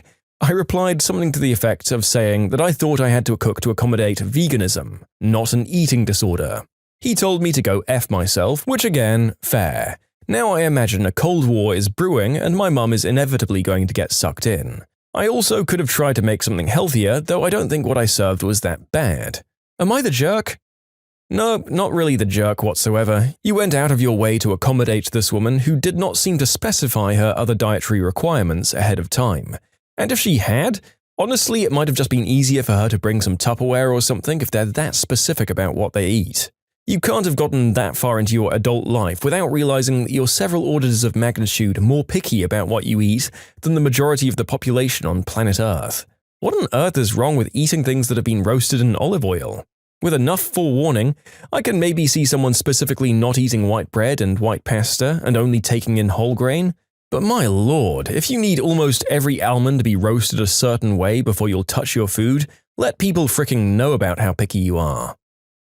I am not hallucinating my treatment. Some years ago, I had a short outpatient procedure which caused me to have a serious infection. I was rushed back to hospital by ambulance and spent a total of 10 days there with something verging on sepsis. I spent the first 24 hours in a clinical decision unit, not the nicest of places, but I was running a serious temperature and didn't notice too much. Rules and targets meant that within 24 hours I had to be discharged or moved to a ward. After 23.5 hours, I was on a ward. It was late evening, I was mixed up with a cannula and a drip, antibiotics which in the end didn't work, so I settled down to sleep. I was reasonably comfortable and, although ill, I was feeling a bit more normal. I was woken up at about 3 a.m. by the patient in the next bed having an incident, which I'll gloss over for reasons of delicacy. I looked around to find a large, fresh blood stain on my sheets. In my rather restless sleep, I'd ripped out my cannula. I pressed the call button. A very nice young man arrived.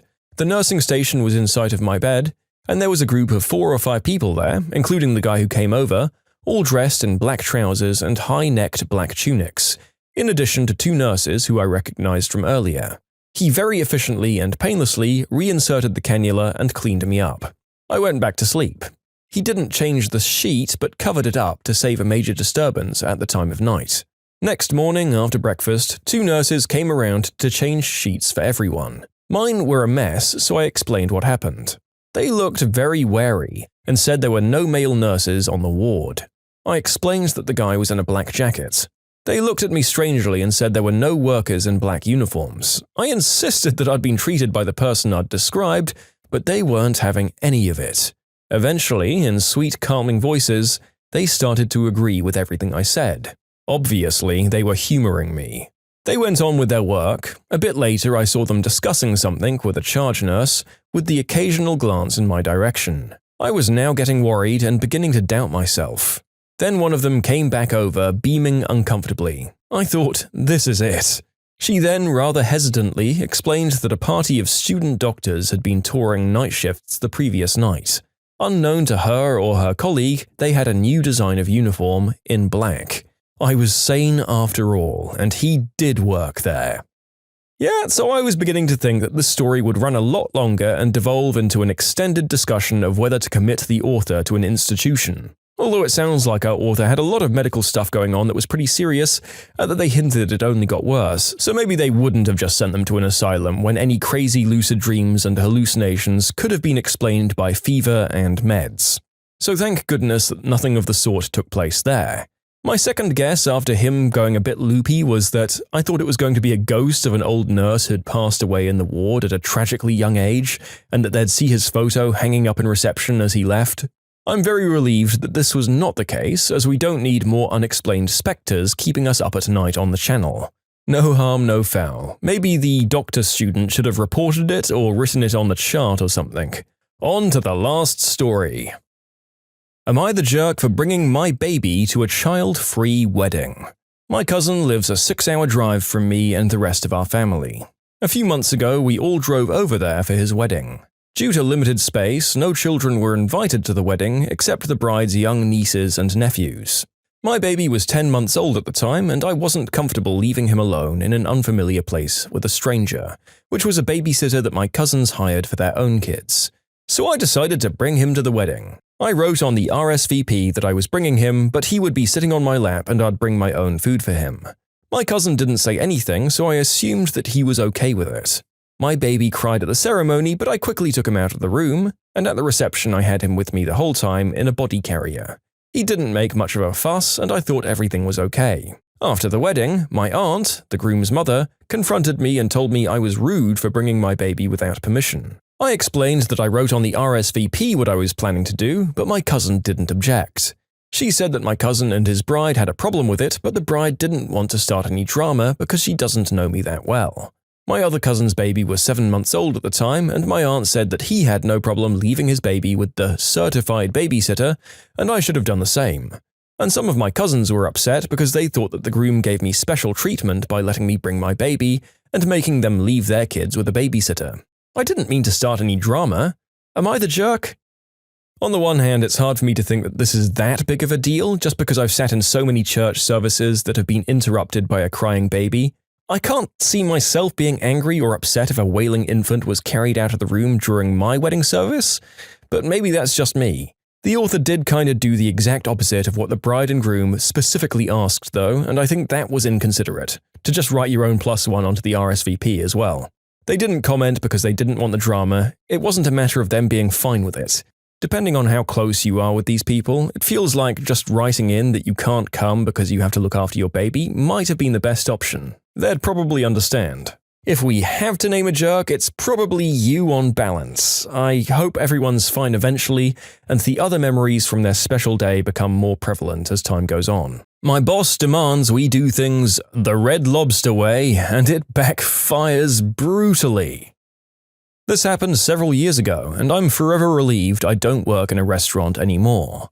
Solidarity to all the kitchen workers for the endless bullcrap you have to deal with. So at the time, I was working in the kitchen as an assembler. This can be one of the most clutch positions on the line, as you take all of the food prepared by the other cooks and organize it into tickets that can be taken out into the dining room. Accordingly, it's often a bottleneck for food leaving the kitchen. If you have a slow assembler, cooked food dies under the heating lamps. Grilled salmon dries out, fries become soggy, linguine Alfredo hardens into concrete, really horrific crap. It is imperative that food not sit in the window. I was working a weekday lunch shift, which is normally pretty slow. We must have provoked the wrath of the restaurant gods on this day though, because out of nowhere the store got hit with a tsunami of customers. I could just barely make out the other cooks through the clouds of shrimp scampi, fryer grease, and cheddar bay biscuits flying through the air. I knew the crap blizzard was headed in my direction and began putting empty plates up in the window with the shape of each ticket that was to leave the kitchen, a technique I'd learned to help survive bullcrap like this. On the other side of the window, coordinating the servers, was my manager. I shouldn't use his real name actually, let's call him Bob instead. Anyway, you should know that Bob, for a lack of better term, was a real bunt. I've replaced the first letter of that word.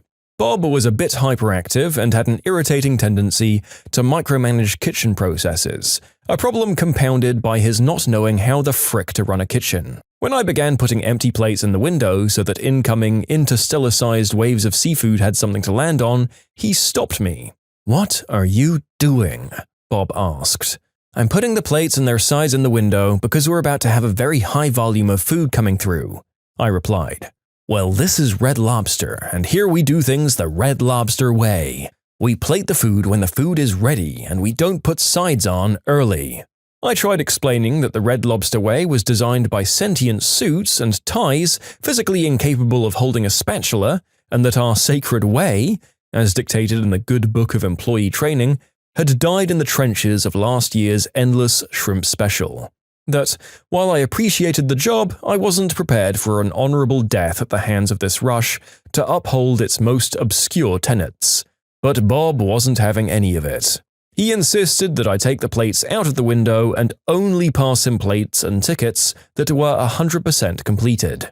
Knowing full well that Bob was flying us by the book into a storm of crap, I put on a feces-resistant raincoat, rubbed some Vicks under my nose, and braced for impact. 30 minutes later, the window was chaos. Finished food was left dying in the wings of the window, while I, swiftly enough to avoid reprimand but with the fatalistic mechanical motion of a flood pump removing water at a fraction of the rate at which it's arriving, plated up one finished ticket at a time. Bob was equal parts confused and furious, like a toddler whose toy was suddenly taken away. "What's this food waiting on?" he cried, gesturing towards a shriveled-up steak and its associated sides. "Well, that order is waiting on some fried shrimp, and I need to wait for the ticket to be complete before I plate it up." "Why is the ticket missing fried shrimp?" "Unfortunately, I'm not manning the fryers, sir, so I don't know." This continued for the better part of an hour. It seemed like every ticket was missing one little thing that kept it from leaving the kitchen. After the rush had passed and I was dumping its precipitated liquid crap from my galoshes, Bob approached me with the twitchy, nervous energy of a tweaking boxer. Well, that or a hypercaffeinated, insecure manager who needed to assert his dominance over the underpaid crew of some bunk seafood restaurant. "Can I, speak to you in the walk-in for a moment, Rue?" "Sure thing." We walked to the cooler as I struggled to remember how to fight off an attacker armed with a kitchen knife from my days in dishwashing. "So, what happened back there?" Bob asked, arms folded, shifting his weight from one foot to the other. "You said we should follow the system, and we did," I replied, mentally noting that he was standing in front of the walk-in's only exit. "But there were a lot of missed items on those tickets. We had food dying in the window." "I saw, yeah. It was pretty bad." "So, why was the food missing?" "I don't know. I wasn't cooking the food, I was assembling it. I am the assembler."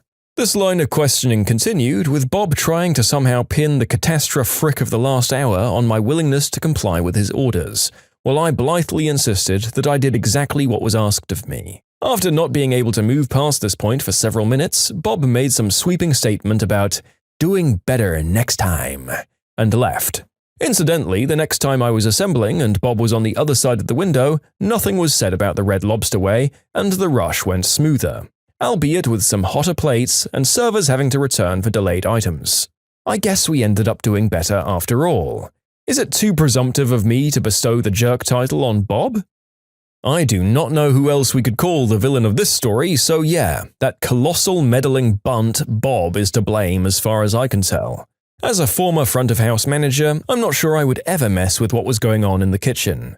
Not only do I not know what the frick is going on in there, making any criticism I can give as much of a guess as anything, chefs are scary as all frick. Do not mess with chefs unless you have kitchen experience yourself and are capable of pinpointing the exact cause of any mishaps in your place of business. I love your description of the corporate individuals who were in charge of the made-to-order system at Red Lobster. And of course, when you went against Bob's wishes and back to your tried and tested, experienced method, things went a lot smoother. Who'd have thunk it? Hopefully Bob didn't stick his nose into the area where the food was made for quite a while after that. And yes, as you said, screw working in hospitality ever again. Especially a chain like Red Lobster. Your writing style is very good, and I'd wager you ended up in a very different career with your literary panache. No, you can't have a Christmas holiday for free even if the child is already here.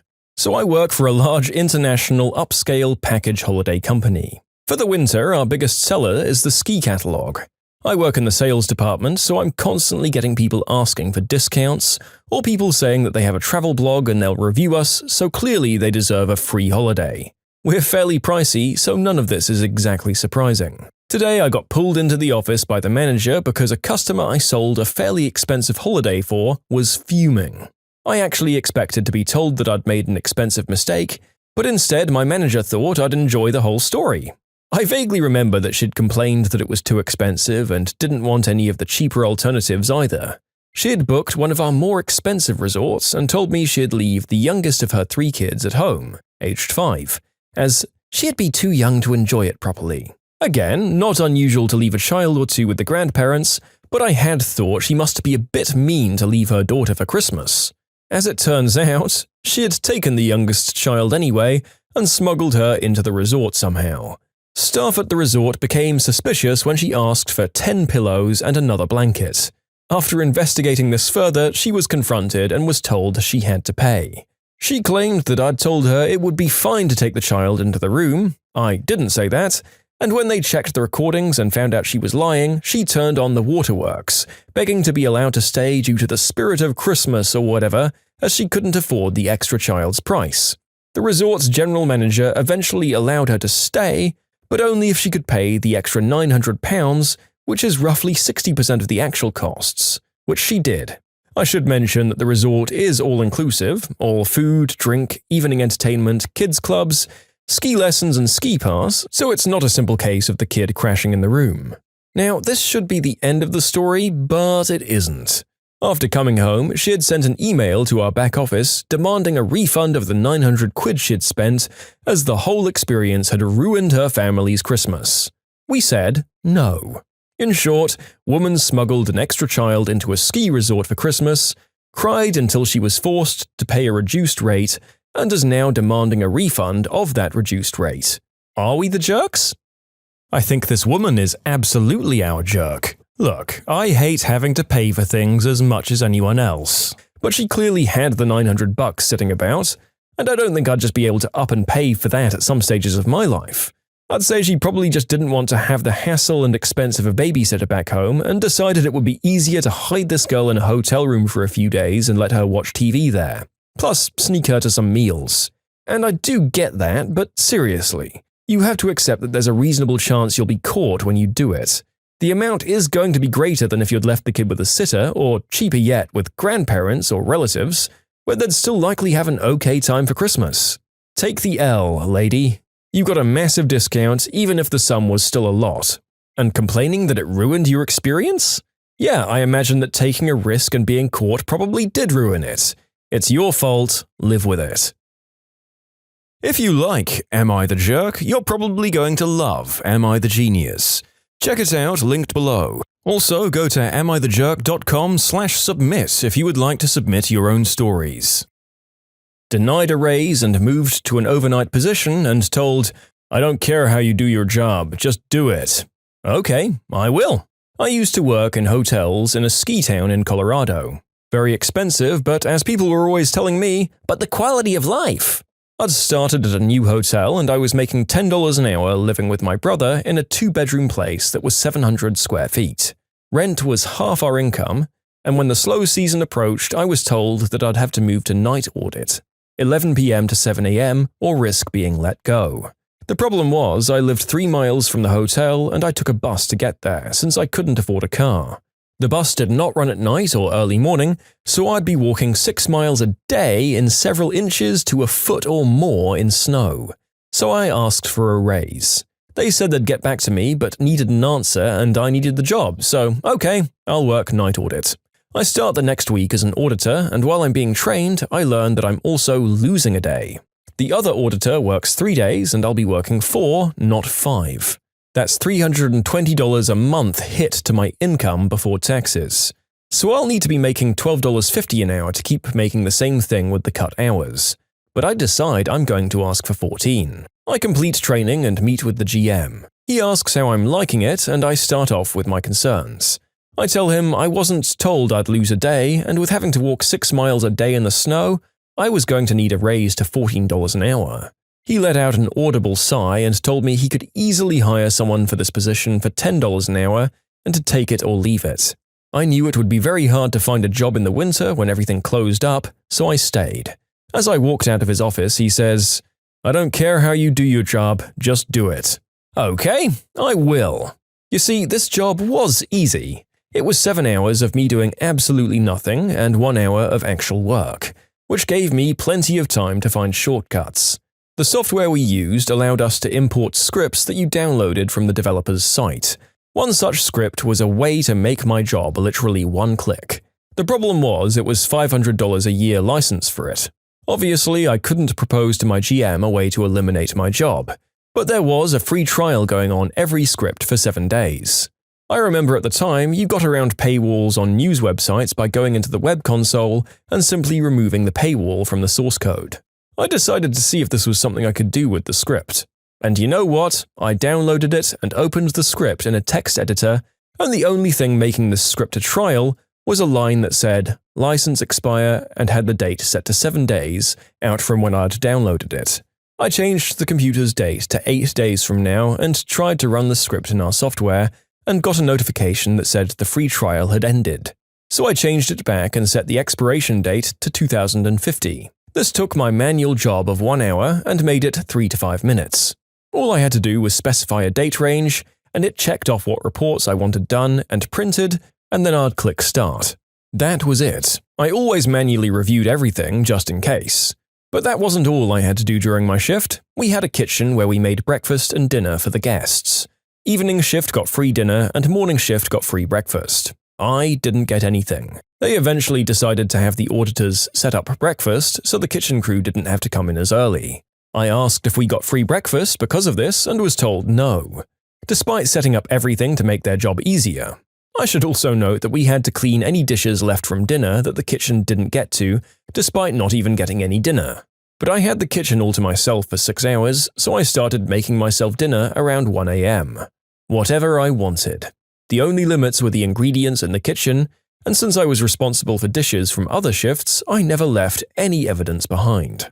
I no longer had to buy food to bring to work. I later realized that I could put dirty dishes back in the return bin since it was covered, and the breakfast crew never checked to see if any dirty dishes were in it, and the very few times they did check, they assumed dinner forgot to check before leaving. I always cleaned up the dishes I used making food for myself out of a sense of fairness, though. So now my job no longer required me to do dishes, I got free food, and all I had to do was remember the date and click a button to do my actual job. What am I going to do with all this time? I watched so many shows, I played online games on my laptop, I started learning Spanish. The GM did say he didn't care how I did my job, just to do it, and so I did. I did eventually decide to move away for a much better job far away, and I had to give up the comfy life.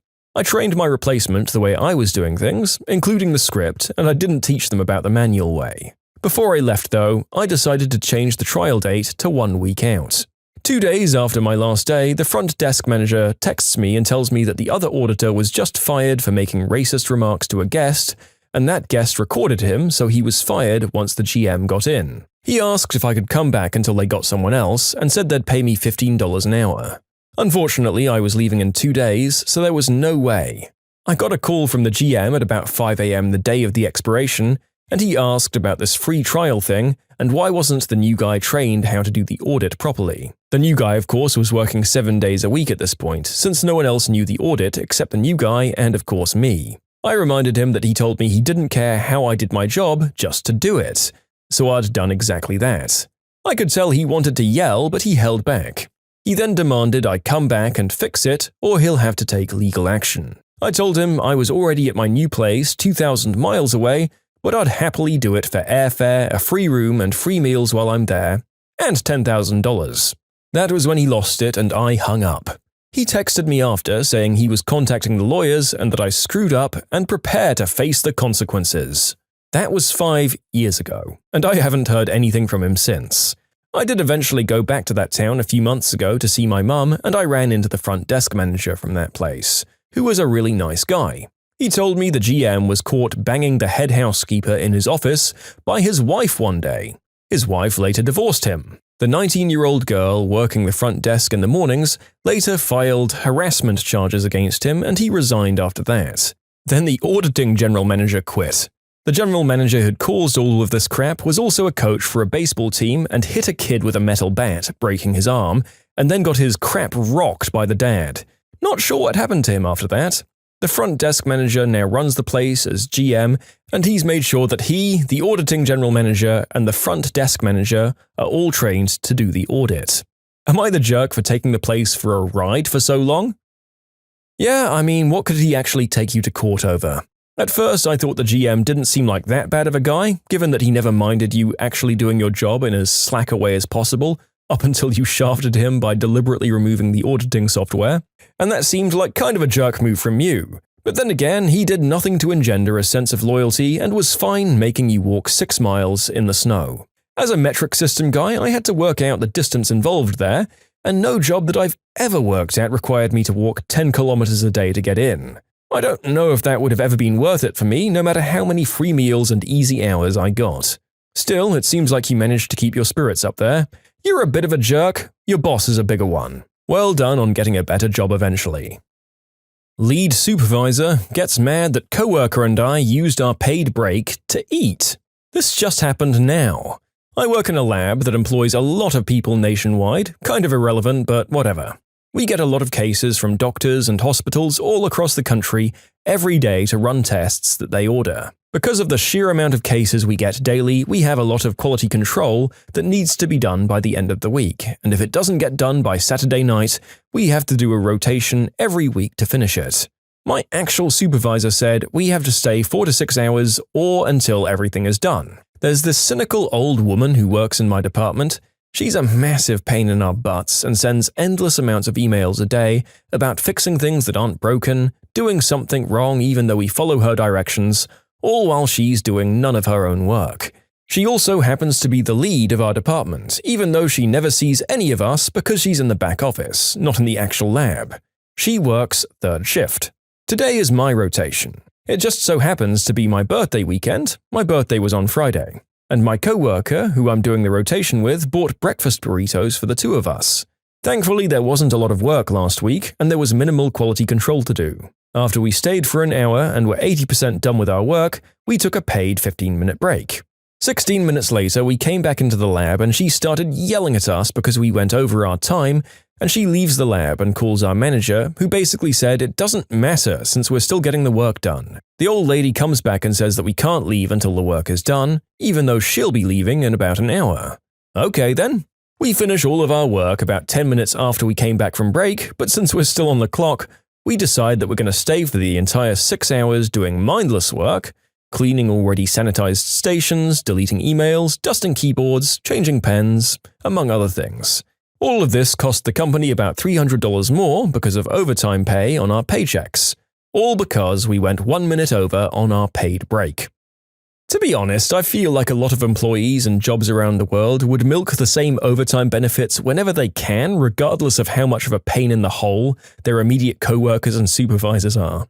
If you really wanted to get to her, you should have just started taking every break that you were legally entitled to. Bathroom breaks, smoking breaks, regardless of whether you need them, and wave the labor laws and contract in her face just to get to her. This lady should realize that she's just being an enormous pain in the butt to everyone when even her boss was telling her that they didn't care when she reported her workers. The boss had probably received similar reports a bunch of times from how the author describes this, so they know she's just being pedantic and annoying to everyone. Entitled mother demands free private tutoring or she'll get me fired. So for context, I used to be a teacher at an English school here in Brazil. Most of my students were young kids, and usually the other teachers would send me the kids who had some difficulties in learning. That was probably because I'd do little games and different activities that often motivated them during class. Most teachers wouldn't do things like that because we were only paid for the time we spend doing school things. So I kind of worked extra for free, but I didn't care as long as the kids were happy. Well, then there was this kid that the other teacher said was a nightmare. I related to him really quickly, and it was quite clear to me that he had ADHD. And so do I, so it wasn't hard to find a way to make him interested in my classes.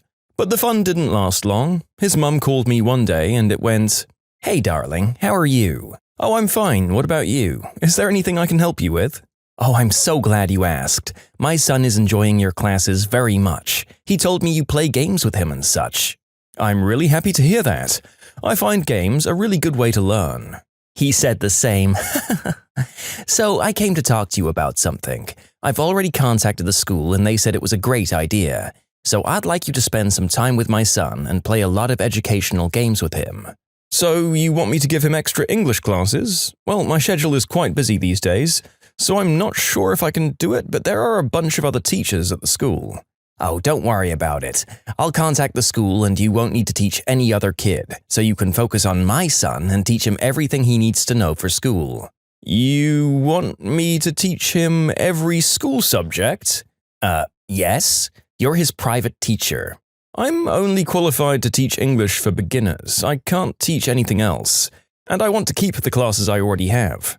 "But he can only learn from you. He needs you." "Well, look, maybe I can try and give him a few classes, but I'll have to charge the same amount as I'd get at the school, since I'd be leaving that job in order to work for you." "What do you mean, charge?" "I mean, get paid." "I didn't know I had to pay you. I already paid the school. I don't need to pay you."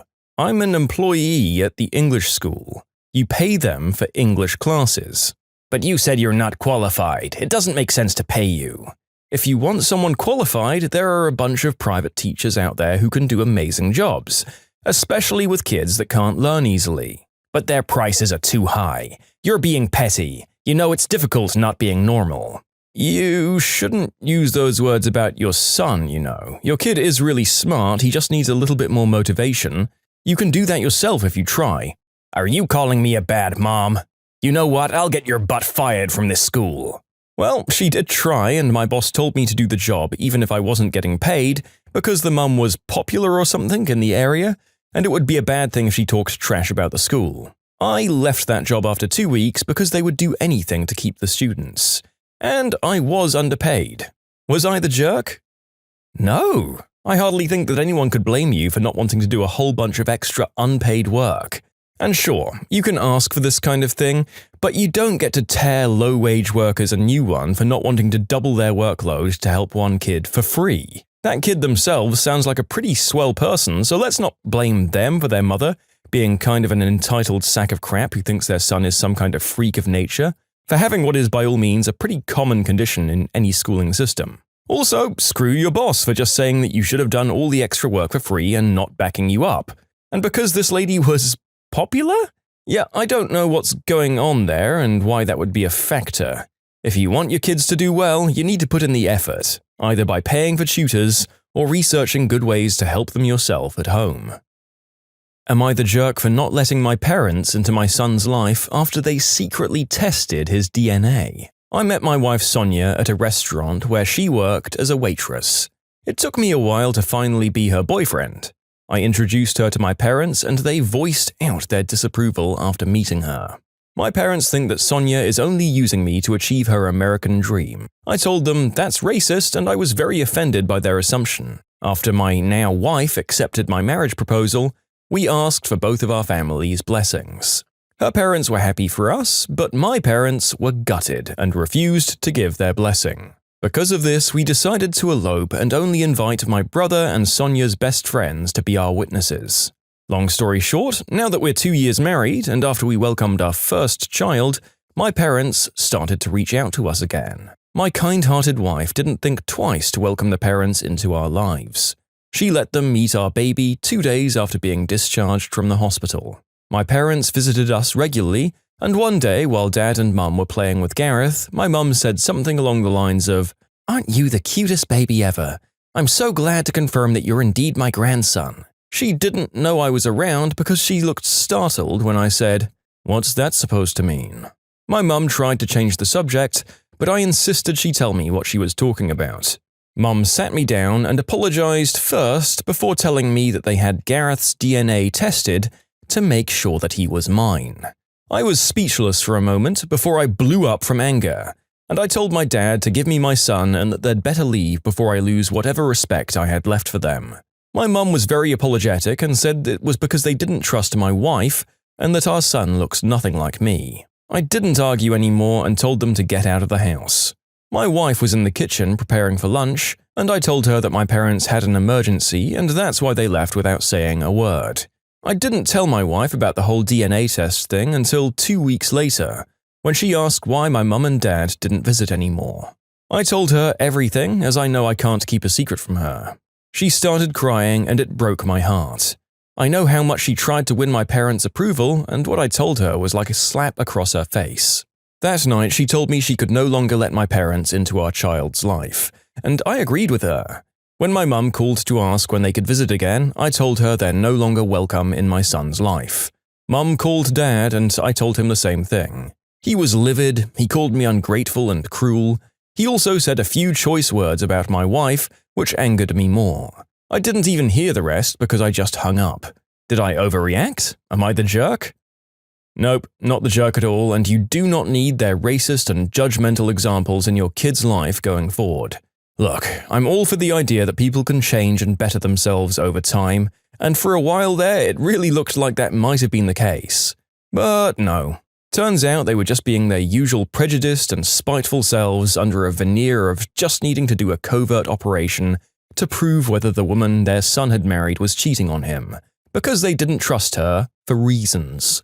And having their suspicions because of her skin color was not the right assumption to make.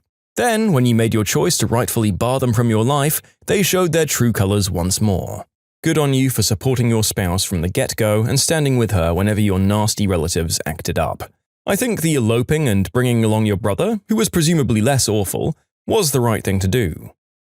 I didn't pay for this seat, but you should give it to me anyways. There's some context needed to this story. My brother is very tall, 6'5" to be precise. Whenever he and I go back east for vacation, we get aisle seats in Comfort Plus for that oh-so-necessary few extra inches of legroom. It's the only seat he can fit in. We board fairly early and settle in very quickly. As the boarding process continues, a woman approaches him and asks him to switch seats with her. She explains that she wants to sit next to her husband, who's in the seat next to my brother, but she ended up being a few seat rows back. He says yes and goes back to her seat, and then realizes she failed to mention that she was seated in economy, which poses a huge problem as he cannot fit. He came back and very kindly explained the problem and also explained that he paid extra for the Comfort Plus for a reason. Her face completely changes in color as she starts lecturing him on how unfair it is that he won't give up his seat. He stands there unwavering until she goes back to the seat she did pay for, and he sits back down comfortably in his seat. I mouth, "What the hell?" to him, and he laughs and shrugs his shoulders. By the way, this lady never asked a flight attendant for help in being seated next to her husband. I finally realized that they probably plotted to only buy one Comfort Plus seat and to rely on the kindness of strangers for a free upgrade. If you didn't pay for that seat, why would you be surprised when you didn't get it?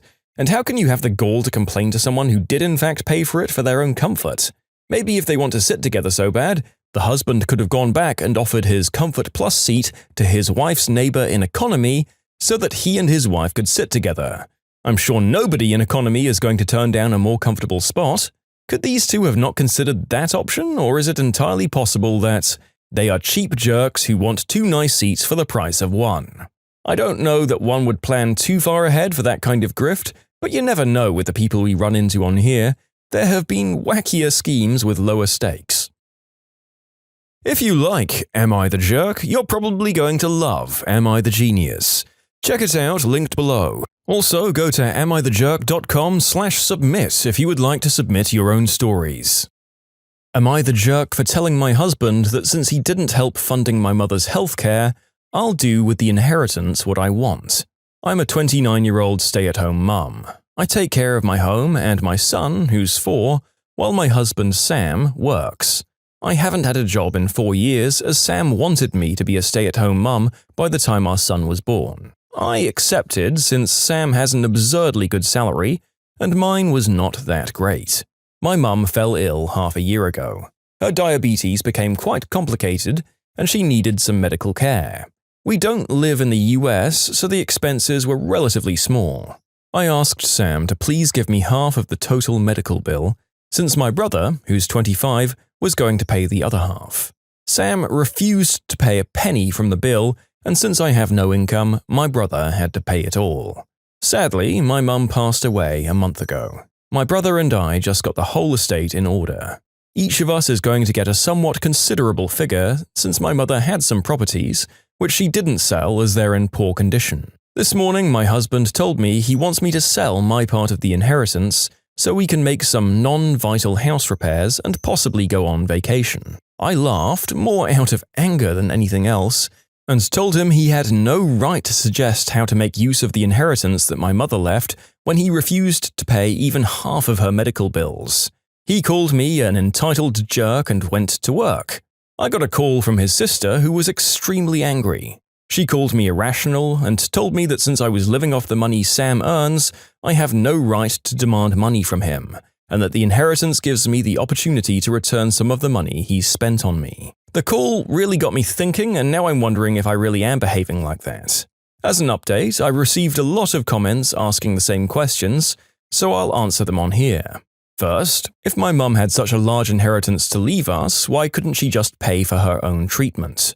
My mum didn't leave us cash, she left us properties, 4 in total. These properties are basically in ruins and need a ton of work done, so my mum didn't receive any income from them. She placed 2 of them for sale, but they never sold, since the real estate market is extremely expensive here. Second, why didn't my mum pay for her main treatment? My mum paid the hospital her entire treatment there, meaning her hospitalization and the larger procedures. My brother and I wanted to help her with medical appointments. She visited several specialists outside the hospital, as well as her medicines, which the hospital didn't cover. That's why I said that the expenses were relatively small. Apologies if my redaction was confusing. And third, my husband has a very good salary, but we're by no means millionaires. He earns about 12,000 American dollars a month. Okay, Sam can F right off as far as the narrator is concerned. I might have had some more sympathy for him if you hadn't detailed right at the start that he'd wanted you to be a stay-at-home parent in the first place. We have limited insight here, but it sure seems like he wants to control your finances. This can turn into a very manipulative and unequal situation where he has complete control over you, and you should monitor it very closely and possibly consider getting a job when you have the time and energy. Honestly, I would see a specialist or maybe give your brother your shares of what your mother left you, until you can be sure that you can protect your ownership of that inheritance. Stay the course and watch out for more red flags that might suggest he's trying to control you. Am I the jerk for asking my aunt what part of the male anatomy was required to operate a toy? So I, a 26-year-old woman, am expecting my first daughter with my husband in September. I grew up in a moderately religious household with pretty strictly defined gender roles. As in, since I was a girl, I had chores around the house while my younger brother didn't have to do anything. I don't talk to my parents for a variety of reasons, going on year 5 now, so they don't know I'm pregnant. Both my aunts and grandparents were very supportive of me leaving my household, and as such have been my main family. Being 6 months pregnant now, people have started to give gifts, and I'm very grateful for them. We've decided that we don't want our daughter to be surrounded by pink everything with only girl things. So we've made a conscious effort to include traditionally boy outfits and toys like dinosaurs and cars. We've told people that any gender items would be accepted, and if it's getting too much pink, we've gone out to balance a bit, getting a green jacket or something. My younger aunt has taken great offense to this because boys are boys and girls are girls. And she's a very loud and verbal person and has let us know several times her opinions. She has 2 boys. At my baby shower, my older aunt gifted us a book called Good Night Construction Site and a little stuffed truck. My younger aunt went on a tirade about how we're somehow making our daughter trans and not allowing her to be a girl. And my aunt is a very loud person, so of course her saying this was more like a yell and in front of my very liberal in-laws, who were very supportive of our choice. Pregnancy hormones took over and I grabbed the toy, gave it to my younger aunt and asked her what part of the Johnson was needed to operate this toy truck. She yelled that's not what she meant and left. The rest of the baby shower went fine, but it was a bit awkward after. Since then, the same aunt has been blowing up Facebook where a bunch of people agree with her that I'm making my daughter trans, and they've been telling me that I was the jerk. The rest of my relatives think what we're doing is fine, but that I shouldn't have handled it that particular way. And I'm just editing this to add I wasn't expecting so many responses. To answer some questions, I don't actually care if my daughter ends up loving pink and unicorns and being a girly girl. If she does, we'll get her them. I was just trying to balance out the sheer amount of pink items we were getting from friends and family. Almost every single gift has been heavily pink or girl-influenced, to the point where she wouldn't be dressed in anything but pink if we didn't go out and buy some more boy things. I'm also generally not a person who argues, but I did feel like a bit of a jerk because I intentionally made my comment to my aunt as deadpan serious as I could, and with the intent to embarrass her in front of our family members who were present. My delivery and question did have the intended effect, and she went quite red before leaving. It was also the first transphobic comment I've ever heard come out of her mouth. While we all grew up quite conservative, my older aunt coming out 27 years ago really changed my family's perspective. My grandparents have changed from what they previously viewed, and my aunt was always supportive of my other aunt. My younger aunt always wanted a girl, so I thought she was just trying to act out her fantasy girl with all of her gifts and preferences. So, was I the jerk? Ah, so you have that relative. My condolences. Some of us do have to go through seeing old friends or family go down this path, and we might try to argue with them or just let them go down that road and never talk to them again. But very rarely do we receive direct attacks from strangers on social media because of it. It doesn't sound like you're trying to groom your kid, so much as to allow them to choose whatever avenue they want to go down in life. If being traditional means brainwashing them with things that you think their gender should like, how on earth would you say that letting kids choose their own way or things that they like is some sort of sick control problem? I also love your exact response and admittedly kind of abrupt way of asking her why you'd need to be a man to use a construction vehicle. I can't imagine not being able to play with whatever toys I wanted because of my gender, so well done to you for sticking up for your kid. You need a doctor's note to prove sickness or we'll sack you. I was reminded of this because of another story, and my one happened almost 20 years ago. I'd been working away in a restaurant and had just finished a Saturday day shift. It wasn't common to get a Saturday night off, as it was our busiest night, and the boss was making me feel I should be offering to do overtime because my workplace was being so kind to me. The last hour of my shift, I started feeling really crappy. By the time I got home, I was exploding at both ends and really miserable. I was hoping I'd feel better the next morning, but I still felt terrible. I dutifully phoned in sick because I couldn't be around food until I had been chucking and Brown River free for 24 hours. My boss immediately assumed I was hungover and threatened to fire me for letting everyone down. I said fine because I wasn't about to go into work. At the time, my flatmate was helping the same restaurant out because they were short a chef. He goes into work and was telling my boss how sick I was. He didn't know I'd been threatened, but it meant that my boss phoned me back and said if I could provide a sick note for the day, I wouldn't lose my job. At this time, my job was paying about £300 a week, and a doctor's appointment and a sick note were going to set me back about £100. Fine. If you're going to assume the worst about me when I'd never phoned in sick before, done. I got the grumpiest doctor who was angry that I made an appointment for this when he had actual seriously ill people who needed to see him. The doctor signed me off for a full week. Instead of helping me out to cover one of my shifts, they had to cover another 5 shifts, and I got a week off paid.